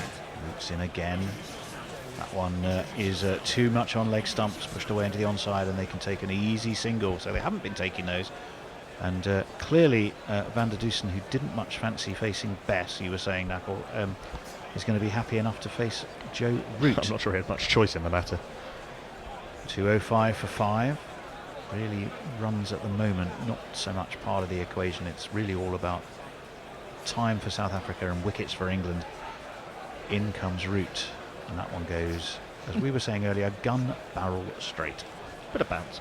But it bounced, yeah, and it was straight through to Josh Butler. He's having a bit of a laugh with someone, I think with Van der Dusen. Armchair Cricket Podcast rather hyperbolically says this Bess and Denley pairing reminds one of the heady days of Swan and Panesar, which I think is over-egging the pudding. Oh, wow! Joe Root, what was that? It was a bouncer. Joe Root attempted, genuinely, I think it was an attempt at a bouncer. Van der Dusen was surprised and horrified in equal measure, but he had time to sort of pull it, but didn't really get hold of it, and there was no run. What a curious delivery that was. In comes Root again, Fuller, and push to... Look how he plays around his front pad there. Forward short leg. Well, maybe that's what they're looking to try and do, Bear. Good, Well, this that is was a it. very He's good bowling spot. it straight at the best. He doesn't have to throw it up because he doesn't really turn it that much. He's a roller, isn't he? He is more of a, He's kind of of, a he's roller. kind of undercutting the ball, Root. He has one ball left to roll. That one moves in, though, to Van der Dusen. So well bowled. Collective hands go on collective heads for all the close fielders. But once again, there is no run. None for 8 for Joe Root from 4 overs bowled. South Africa still on 205 behind for on 5. tweets. Ravina, we were talking about Denley being an agency bowler. Ravina says, probably paid by the hour too, with a 0 hours contract. Sally R56 says, I heard a BBC county cricket commentator refer to the stable door position. Mike Taylor says, remember, optimists are always just two away from a threesome. More pessimism, please. 2 pessimists watching the cricket. One says, things couldn't get any worse. The other says, don't be so negative. Of course they can. Ravinair says, in regards to why you can't be LBW if you're hit outside the line while playing a stroke, says it matters as a relic of the old LBW system and is relevant only if in the umpire's view the batter was making an attempt at playing a shot. Quite right. Jersey Jingler called for this 12 minutes ago. Get Rooty on. Shit takes wickets. Phobophobiac, the artist formerly known as Incoming Reindeer, says, when I went on a road trip with my mother that went through Ontario, Canada, there were a lot of New York license plates going 100 mile an hour in the 100 kilometre per hour zone. Not sure if they didn't know or didn't care. Chris Drew says, I've driven around the Arc de Triomphe once.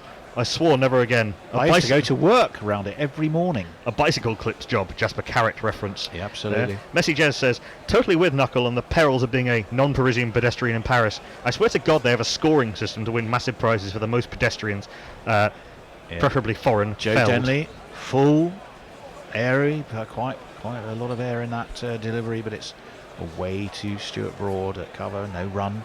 205 for 5. I hope Ravi Nair can hear me. I've had a hard time off Ravi today. First of all, he couldn't hear me, but then apparently he could hear me when he's criticising my tweet reading. So which is it, Ravi? Let me know.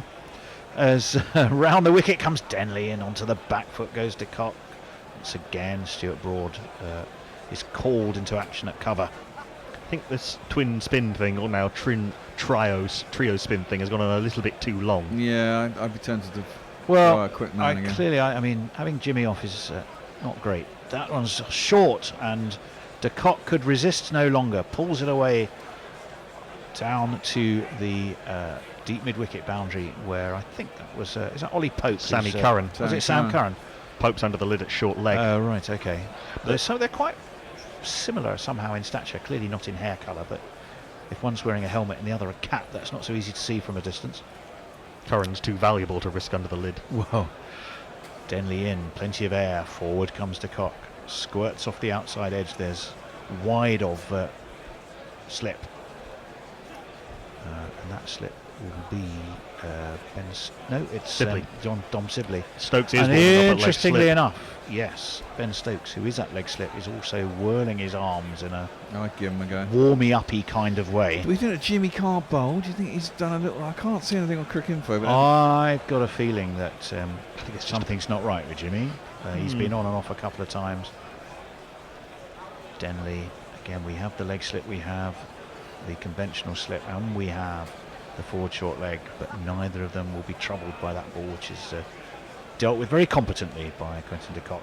I think my next bowling change would be Broad and Stokes operating in tandem. I'd be intrigued to know what's de Kock's slowest scoring rate in a test. Oh, and that one comes in and takes the pad of de Kock. Joss Butler, it's his turn to go jogging from behind the stumps. And we are going to have a change And in I'm the pretty bowling. sure we are going to see if Ben Stokes can produce what he has often done in the past. A wicket just when you feel England need one most. Who do they call? Ben Stokes. They call Ben Stokes. Who do we call? We call Hendo. What's the change, Hendo? I'm going into ball by I'm- ball. I'm having a... Tony's I'm coming a rest. out. And Hendo's going to come in on tweets. I've got to go and take my computer. And then Bear is going to Bromley. Huh? Now-ish. I'll read some Well, I'll tweets while probably we're have talking one about day. this. The other guy says, if you're looking for drivers to actively trying to kill you while pretending to go somewhere, please come to Johannesburg. Imagine says, those who enjoy a good read and want to make a contribution to the Australian fires relief, this is worth a look, and sends in the hashtag authors for fireys. So many authors now involved, offering more than just books. We've retweeted that. Jay Grover says, I haven't been to Paris for a while, but I thought people on the streets and the metro were lovely when they weren't trying to kill me. Also, leave Gary alone. He's off dairy and very fragile. Testy Test says, just switch the Swedish mile, 10 kilometres. Don't know what that means. Jay Grover says, sweet, I love some Duncan Hamilton. Linux Lear says, Denley now averages 186 in Test cricket. Take that, Bradman. Oh, wait. Jay Grover says, rifle barrel straight, Tony. We talked about this.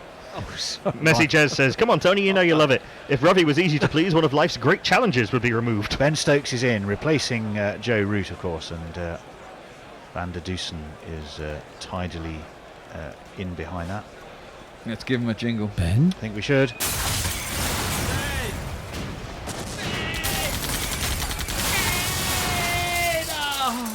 Ben Stokes. Well, they say one brings two, but you have to first get the one.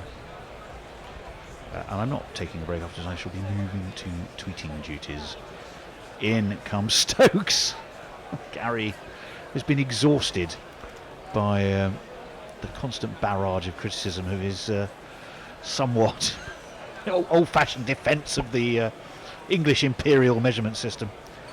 And it's exhausted him, so poor lad. And they're going to keep me, flogging me like the proverbial horse in Animal Farm. Oh, poor boxer. Just keep him working till he drops. 209 for 5. Stokes is in again. Past umpire Damasceno, worked off his legs quite nicely by Van der Dusen. That actually will go. They'll take one. They may well come back for 2. Sammy Curran comes in from a long leg. Van der Dusen is on 14. De Kock 27. 2-11 for 5. This is a frustrating period for England. Been very good again from Van der Dusen. He's looked very impressive. I know he was dropped a few times in the first innings, but he's clearly got a good temperament and a good stomach for the fight. And Quinton de Kock's playing quite well, more fluently than one might imagine in this situation. Yeah, I was going to read out the fielding positions there, but we're past that now. Left outside of off stump through to Joss Butler. 2 balls left of this Stokes over. I mean, to be honest, it's not looked too menacing, has it? These first 4 balls. No, I think he needs an over to warm up, doesn't he? I mean, he should go through till tea. There's 25 minutes left after this over till tea. It might be a question of getting himself cranked up to do something. England, I wouldn't say it's desperate yet, but it's concerning. And Van der Dusen was comfortable enough, just tucking in behind that and pushing it away to cover.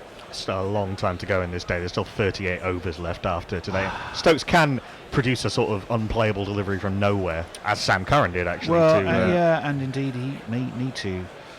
Pretorius, Philander, Kagisa Rabada and Anrik Norkia. And the spinners might have a lot more still to come. Luck against the less regular batsmen, if you like, or the part-timers. In comes Stokes. Full! And he's looking to York Van der Dusen, and he only just got a bit of bat on it just in time. Otherwise, I think he might have been in trouble there. End of the over, all change. I'll give you some tunage. Hendo, I think. Are you coming into ball by ball, Hendo? Oh, okay. Knuckle for ball by ball. Here's Rihanna. Yep, you owe us all right. You think this alternative cricket commentary stuff comes cheap? Well, we need some dollar bills to help pay our bills, so please go to patreon.com/GorillaCricket and sign up to make a regular monthly donation. You know there is literally nothing like Gorilla Cricket's coverage, so don't be tight. Dip into your virtual pocket and throw some cash our way. See, Rihanna knows. Patreon.com/Gorilla Cricket.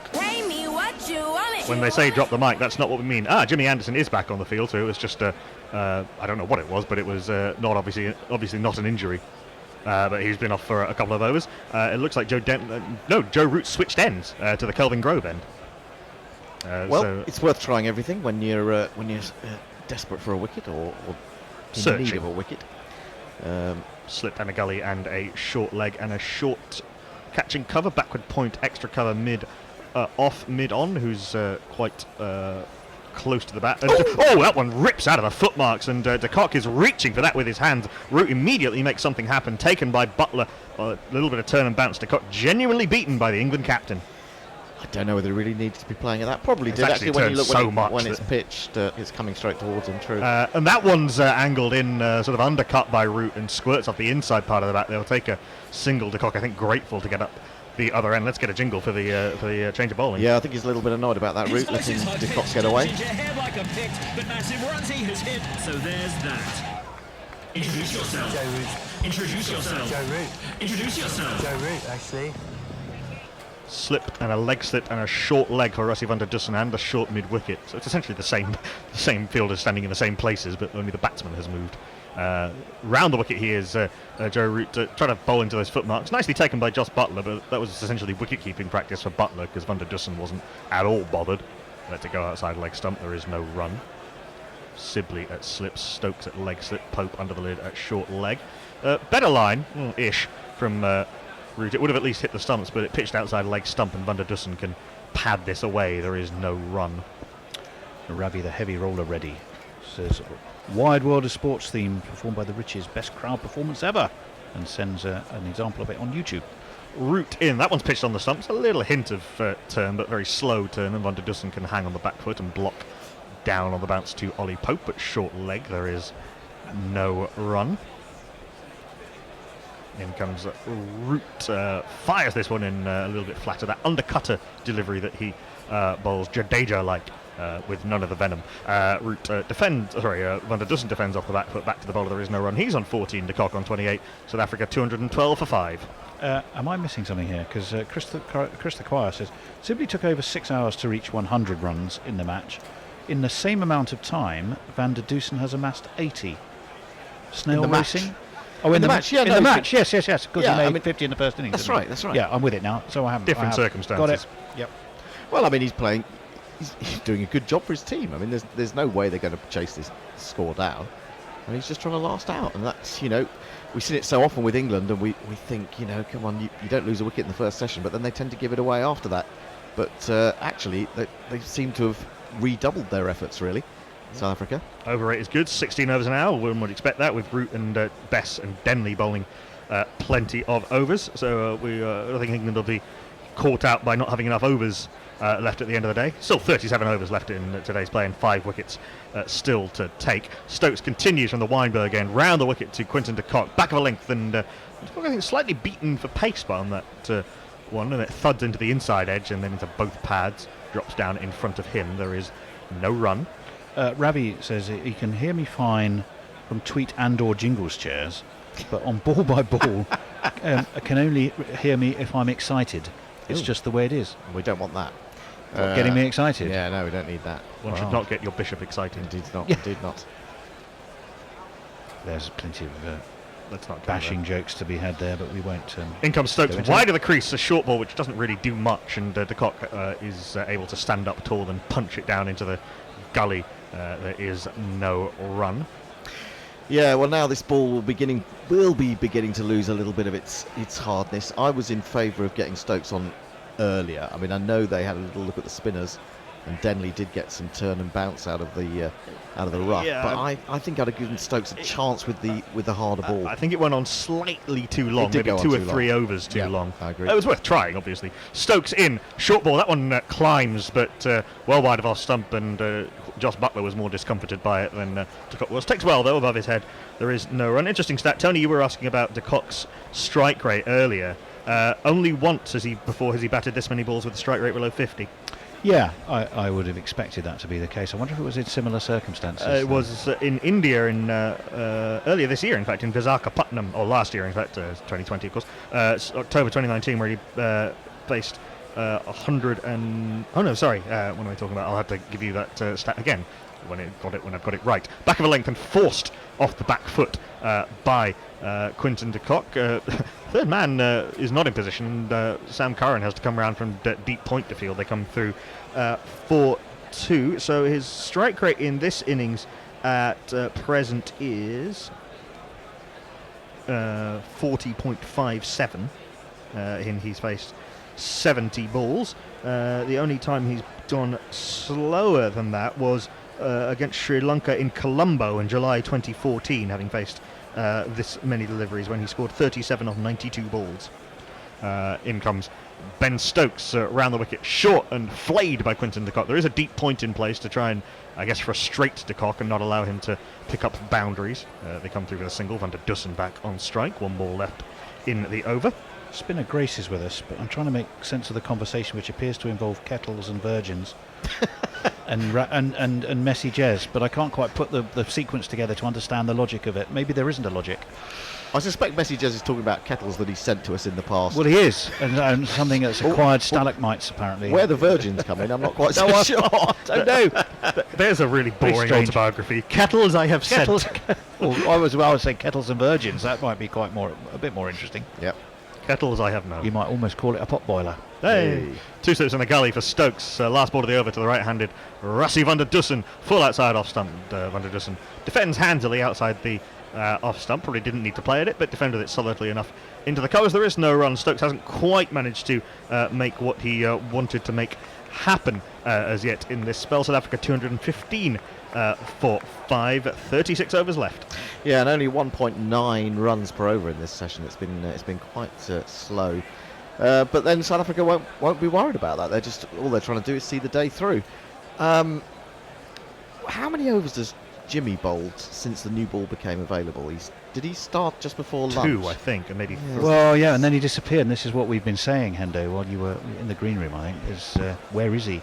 And he's gone off He's gone off since he came back on. Well, he's back on again now. And was replaced by Bairstow, so he's come back on since then. But yeah, but not bowled. Not bowled, yeah.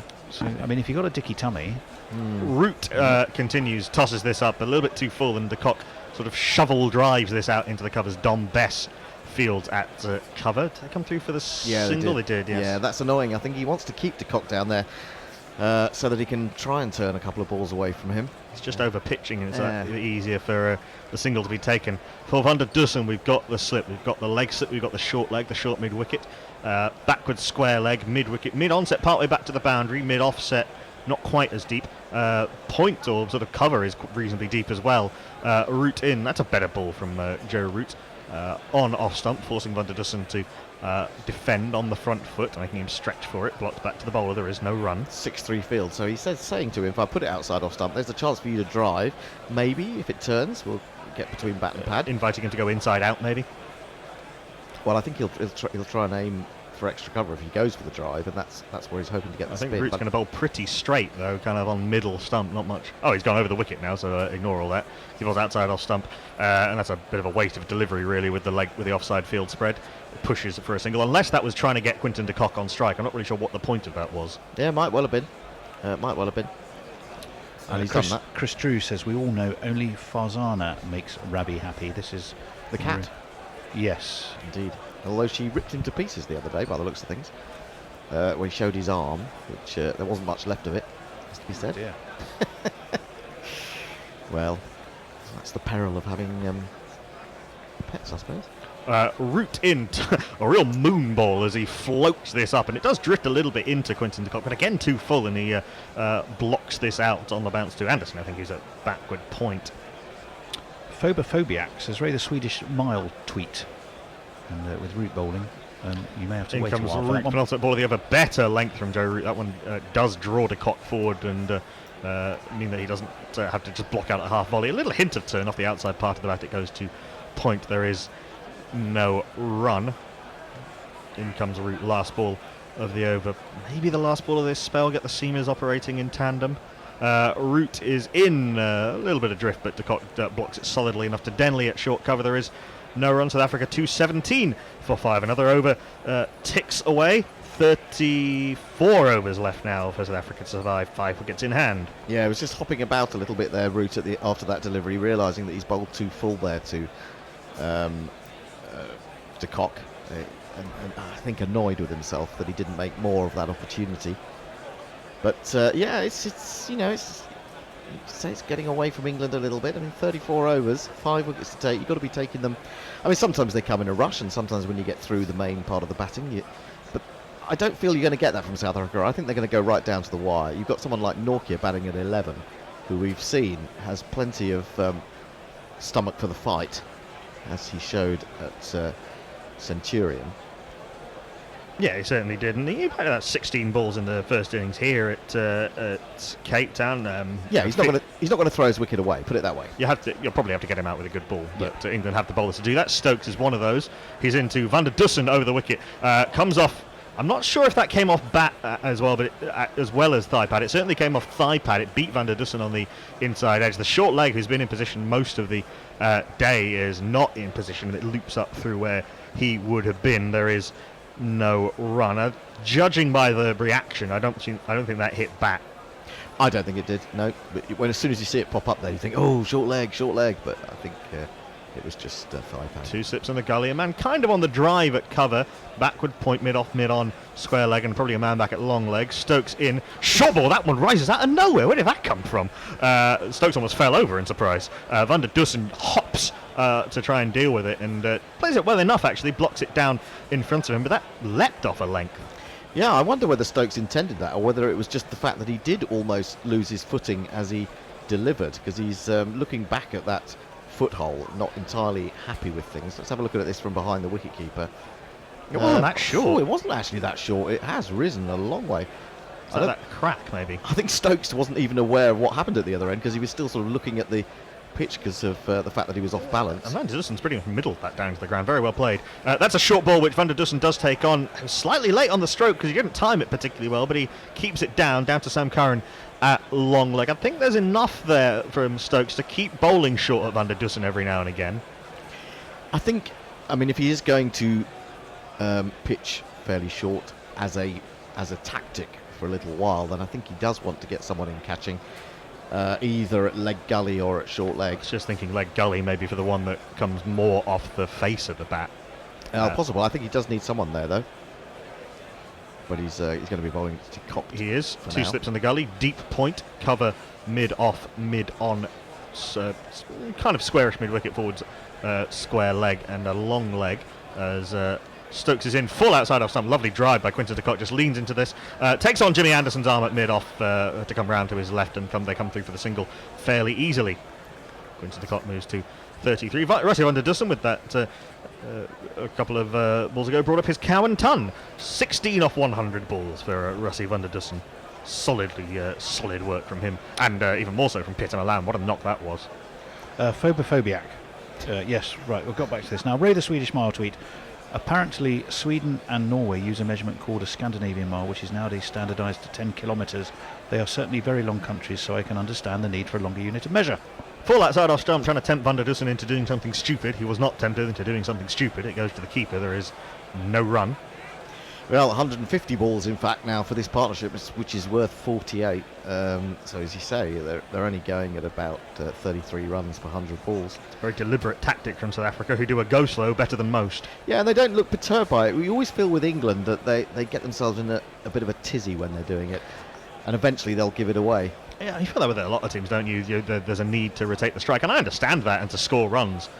Stokes is in, back of a length outside off stump, and Van der Dussen hops into this one and blocks it down to deep point. I'm not really sure that ball did much, to be honest, but he hopped anyway. Out to point, there is no run, 219 for 5. But yeah, there seems to be a comfort level with South Africa when they're in blockathon mode that a lot of other teams don't have. Well, they've actually got to the point where you're talking now, they're sort of counting down the overs, and also the target as a target to win is totally out of their range now as well. So there is nothing more that they can do. In fact, turning the runs over really doesn't matter at all. So unless you're just trying to play a little bit with the lengths of the bowlers. So at 219 for 5, I think it's all about survival. It is. Now. It is. It's 5 wickets for England, 33 overs for South Africa. That's the equation. This is all strangely out of sequence, but I've now got to to Ravi, who said, a Gorilla Towers Virgin. Try to imagine the young ones. Did you get that in Australia? But older, that's the Gorilla Towers ambulance. I see what he's Probably. getting But I'm not quite. We still don't understand where the Virgin fits in. Oh, somebody must be tweeting us, and who's tweeted this in not tweeted this in before. We do have a change at the Kelvin Grove end, but it's not Jimmy Anderson. It's off spinner replacing off spinner who previously replaced off spinner. Emerge from the county scene where it lies his rave. It's Dominic Bess, selected for the Euro test. The latest in a long line. Best round the wicket to Quinton de Kock. Nice delivery. Gets a little bit of dip and turn from middle and leg stump. De Kock, though, can play this on the back foot on the bounce to short leg. There is no run. There's a slip in a gully and a short leg, but Bess has landed that one immediately. Most of his body is covered in red ball marks. I'm not quite sure where they've been shining him. Him? Yeah, they have been shining him. Tosses it up outside off stump, and de Kock defends it into the offside. There is no run. I always thought Dominic Best needed a good buff up, I have to say. He's really disappointed me, his lack of shine. He's got shine marks on his back. How's that possible? Tosses this up. Bess doesn't really dip on in de Kock, and he basically blocks out a half volley to mid-on. There is no run. Jeff Perkins says, if Gary gives up on the English mile, the furlong is sure to follow. No, Gary's hanging on in there, definitely. Is he still... I imagine he's snoring peacefully next door. dozing next door. Stokes and Sibley are very low at slip and gully, again too full from Dom Bess, and it's easy for de Kock to block back to the bowler. There is no run. I was talking about this yesterday. Spinners who are not quite at the top level do this sometimes on fifth day pitches, where obviously you want to get the ball up to the batsman, but they tend to bowl a little bit too full. Bess is in, fires this one on flatter round arm, which I think is going too far the other way perhaps. I understand what the idea of that was, to try and hurry de Kock, but he pushes it out comfortably to Crawley at cover point. There is no, or at cover really, there is no run. Message tells us that Barbara Zams resides for Somerset, and that'll make Annie Chave happy. I suspect it will. Tosses this up Dom Bess, and a good lead from Quinton de Kock. Made sure he covered the line of the ball, leaves alone through to the keeper. There is no run. Denley's also at extra cover, so there's kind of four men in vaguely catching positions. That's the end of the South Africa 219 for 5. Johnny Walker says, I think now would be a good time to start driving on the right to show solidarity with our European friends. Hey. Ravi, the heavy roller ready, says Root and Denley were bowling some enticing cheeseburger pies to QDK, showing lots of resistance at the moment. As expected, the man with the golden arm, Ben Stokes, takes the ball. Yes, he did, but he hasn't managed to effect a breakthrough. The other guy says, gents, outside the normal natural disaster that stops cricket, what excuses, reasons can South Africa call on today to stop play? Mass illness, maybe? Well, at the moment, I don't think they need to.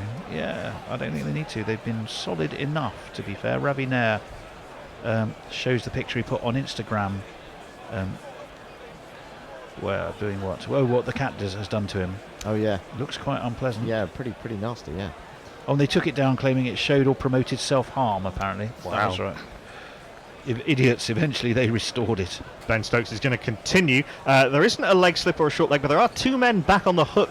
The square leg is set about maybe 2/3 of the way back to the boundary. It is short from Stokes. Rossi van der Dussen ducks and lets it pass down the arse to Joss Butler. There is no run. There's also a long leg.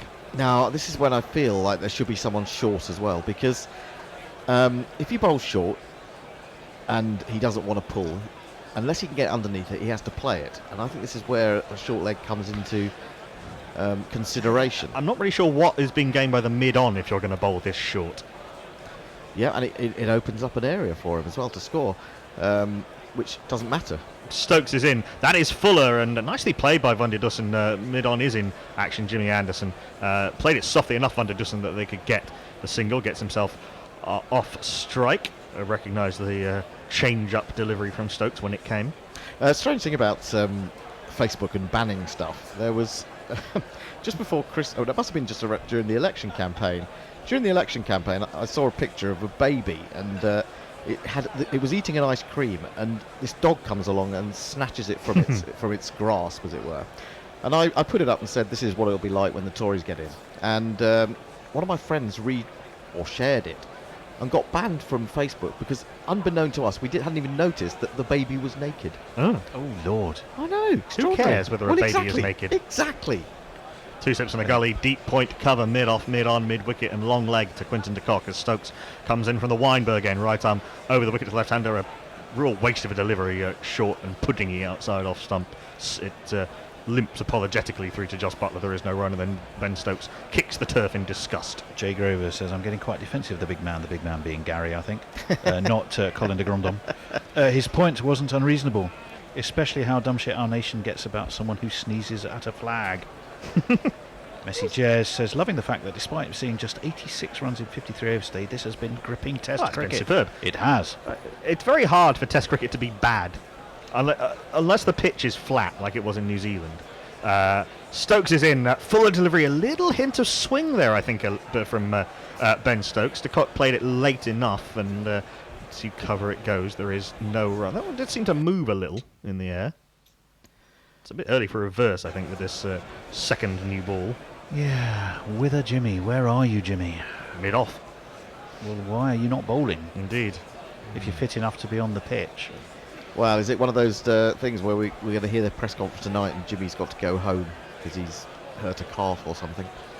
In that case, why is he on the field? Good Yorker from Stokes. Well dug out, though, by Quinton de Kock. Again, a little hint to swing, but de Kock blocked it out into the leg side, takes the single as Broad wanders a couple of steps to his left at mid on to field. That brings up the 50 partnership, and it's been a good one for the 6th wicket for South Africa.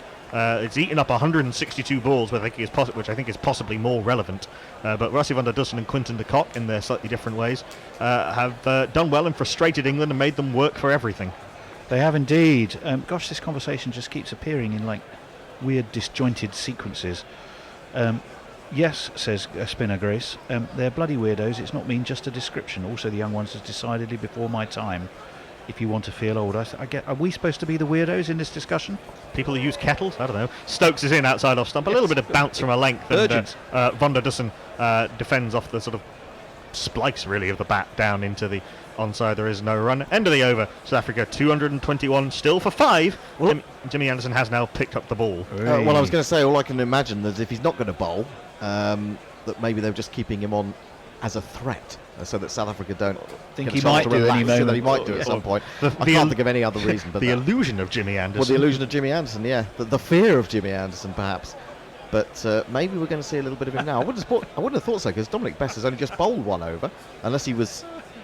Well, no, he wasn't changing ends, was he, for someone? So I think it'll still be Dominic Bess. Maybe Anderson comes on at the Kelvin Grove end and Bess switches ends. Possibly. No, it looks like it is going to be. It looks like Bess is going to continue because there's still plenty of men around the bat. It would seem odd to take him off after 1 over. I agree. He's bowling to the Kock, slip in the gully, short leg and a silly mid off. We've got the 4 in place and the almost a sort of wideish off Hayden. So there's 5 men round the bat. Bess gets this one to turn and bounce, and all of a sudden Quinton de Kock can't just press forward with impunity with those men around the bat. He defends it hurriedly on the bounce to silly mid off. There is no run. As Bess is in past umpire Rifle, tosses this up. 2 fallen, driven hard by Quinton de Kock. Silly mid off is fearing for his life, and it screams away through the vacant point region for 4. It's Nissan She. It's Nissan She. Well, it's almost as if England have belatedly understood that South Africa can't possibly reach this target. Therefore, they've decided to get a little bit more attacking. From sort of 3 men round the back, we've basically got 5. Yeah. No change to the field. It's still 2 slips, or a slip and a gully, a forward short leg, a silly mid off, and a wideish off Hayden comes straightish extra cover. Bess bowls a little bit straighter and a little bit fuller, and Quinton de Kock blocks back to the bowler. There is no run. Slightly squared up by that delivery, but nothing outrageous. It's Pope at short leg. I think it's Crawley at silly mid off. And Stokes and Sibley, Stokes and Root in the slips, and then Denley at silly mid off. That one turns a little bit, and Quinton de Kock hurriedly jabs it on the bounce to Zach Crawley, who leans that tall frame down to pick the ball up. There is no run. A penny for Joe Root's thoughts as he looked on pensively at gully. That was much more the length he needed, that was. Yeah, he's getting a little bit of dip now, Dominic Bess. On that occasion too, but well played by Quinton de Kock. Best wanders across to his left to field as de Kock blocks back to him. There is no run. Yeah, he's just going to just get that length. You know, three balls on that length in an over. It's just going to test him a little bit more. He's been bowling slightly too full, slightly too flat, not getting that up and down, that loop that all spinners want. That's nice. a good one, Outside edge bounces well short of gully, though. But a mini moral victory for Dominic Best. De Kock genuinely beaten by that one, and de Kock tucks his bat under his arm and wanders away to square leg. In fact, he'll wander back to the pavilion because that is tea. And what a thrilling and interesting session that was of Test cricket. South Africa in full survival mode and seemingly very happy in survival mode, despite the little bit of late alarm as Dominic Best is bowling high fives between Quinton de Kock and Rossi van der Dussen, and quite rightly they've batted out 28.1 overs in this bid to save the second test. South Africa go to lunch, 225, that doesn't matter. Sorry, 225, that doesn't really matter. For 5, England need 5 wickets in the last 30 overs to take it to Port Elizabeth in the third test with the series at 1-all. Loads of tweets to catch up on, so I'm going to race through them. Jeff Perkins says, you were sent virgins by messengers and don't remember what happened to them. Some party. Martin Holmes says, what happened to the other and Greater Stokes jingle? Haven't heard it today. We did find it yesterday, didn't we? Imagine. It's in there somewhere. I'm sure it is. Imagine says, de Kock is standing tall. Chris the Choir says, if the furlong is lost, then the acre must follow, and cricket pitches can no longer be measured in chains. Chris the Choir says, where does this place the GPL? Can we have a look at that while I just finish the tweets? And yes, we'll do that absolutely. again. Hang on a sec. Virgins, I sent virgins. Bloody spell checker. I meant to send some more vegans. It's not. Oh, well, I think I know which I prefer. It's not as if I have a lot of virgins to spare, says Messengers. Lowest GPL pick is 153. Would need a 6-day test to reach that at the current rate. How many runs have we had today? Just 90 something, isn't it? South Africa started on 126. So we've got 99 so far. So I would think, yes, Messengers on 153, 163. Those are the ones that were within range. Then you get 173, 177, 183, 193 and 207 from Hombre Nuevo. So just the 7 entries, 6 of which were from Messengers. There you go. Tom M. I'll be so pissed off if South Africa get a draw here after watching England give away so many matches on day 5 over the last while. Absolutely, I'm with you on Being that. shown how to bat out a game by someone playing against us is pretty annoying. It is. It is. Gaiety's CC says praying for nothing worse than diarrhea. I think that's in relation to Jimmy Anderson, I would imagine. Illness ? Asked Barath Ramaraj. We're trying to work it out. Jay Grover says, I'm loath to complain about the Bishop's soft-spoken tones. They make me happy when compared to Hendo's squeaky arse-lit outrage. Oh, Lord, that's a bit harsh. Ravi Nair says, you really need to try to make it south to South London someday and see the denizens in their natural environment. It's a revelation, says Ravi Nair. Barath Ramaraj says about Jimmy, his shoulder looked fine when he made that throw and moved around reasonably well, so I suspect illness. Jeff Perkins says, so we do have something to lose other than our chains, and that is our furlongs and our miles and a whole bunch of even more obscure gibberish. Once you go metrics, these other units are completely unfathomable. I'm going to skip over a few. Maybe we could turn on Indian units of currency next. Jeff Perkins says, if things had to go to where they are without you sacrificing the lot and not to Hendo, it would have been surprising. I'm not sure what that meant. Must be about the vegans or the virgins. Oh, right, yeah, was it sacrificing vegans? Yeah. Can you imagine Count Dracula? Sacrificing vegans. Bring me another vegan. Vega January or whatever it's called. Strictly decimal, says Ravi Nair. Massively confusing, says Messengers. Yep. Jeff Perkins says, since the introduction of the IPL, they've moved to the wheelbarrow and then to the flatbed truck, I believe. Is that a metric, or are we now talking about how to measure lots of virgins in one room? Lots of money, I think. Oh, money, right, okay. More discussions about that. I'm going to jump over those. I'm nearly there. You're listening to out of context tweet reading. Come on, I've got some dinner. Okay, we're nearly there, yes. Jay Grover says, I'm not sure of many things in life, but after years of hearing the bear yelling, I've got 3 fucking kids to Hendo, I'm pretty sure he's not a virgin. He's adopted. More currency discussion. Messengers says he's easily confused, as apparently we all are. Mark Wood was practicing the heat of the day at the lunch break. He looked pretty good, to be fair, says the cricket guy. I thought I was done. There's more coming in. Seagrave Saab. when I have to drive to go, I'm going to have to jump over that. But welcome, Seagrave like Mark Wood jumping over a fence. Yep. Also, with regards to driving the right hand in Ireland, I don't think it's a switch they did overnight like the Swedes did. In rural Ireland where I live, they seem to be doing it gradually, mostly after 11 p.m, which I think is quite funny. Joe Root's thoughts would be nice to have Nathan Lyon right now. Yes, I'm sure he might be thinking that. Or Shane Warne or Murray. Jay Grover has to leave, saying thank you for an excellent test. And why are you messages. leaving now? And finally, this is, I'm really crashing to a close here. Messages, is this too much to request? Typical English captain, how much do I make sure I don't lose but have a chance of winning? Typical Australian captain, how can I have the best chance of winning without too high a risk of losing? I mean, that's certainly quite an interesting point. You've got to remember that Joe Root is one of those guys who has made a declaration and then found West Indies chasing it down in England, of course. I think it would be pushing it to say that England declared too late. They gave themselves 4.5 sessions. I don't lots and lots of you on Crick Tracker, but I'm only going to read the last one because it sums up things pretty well. It's Sir Jean Don who says, need wicket. Yes, indeed. And yes, England do. As a man with a tiny hammer does something odd at the Weinberg end, we'll go to archive footage. See you in 10 minutes. Well, yeah, let's... what was the situation? England were bowled out in how many overs? 33? Yeah, it was 33. We didn't get 50 overs in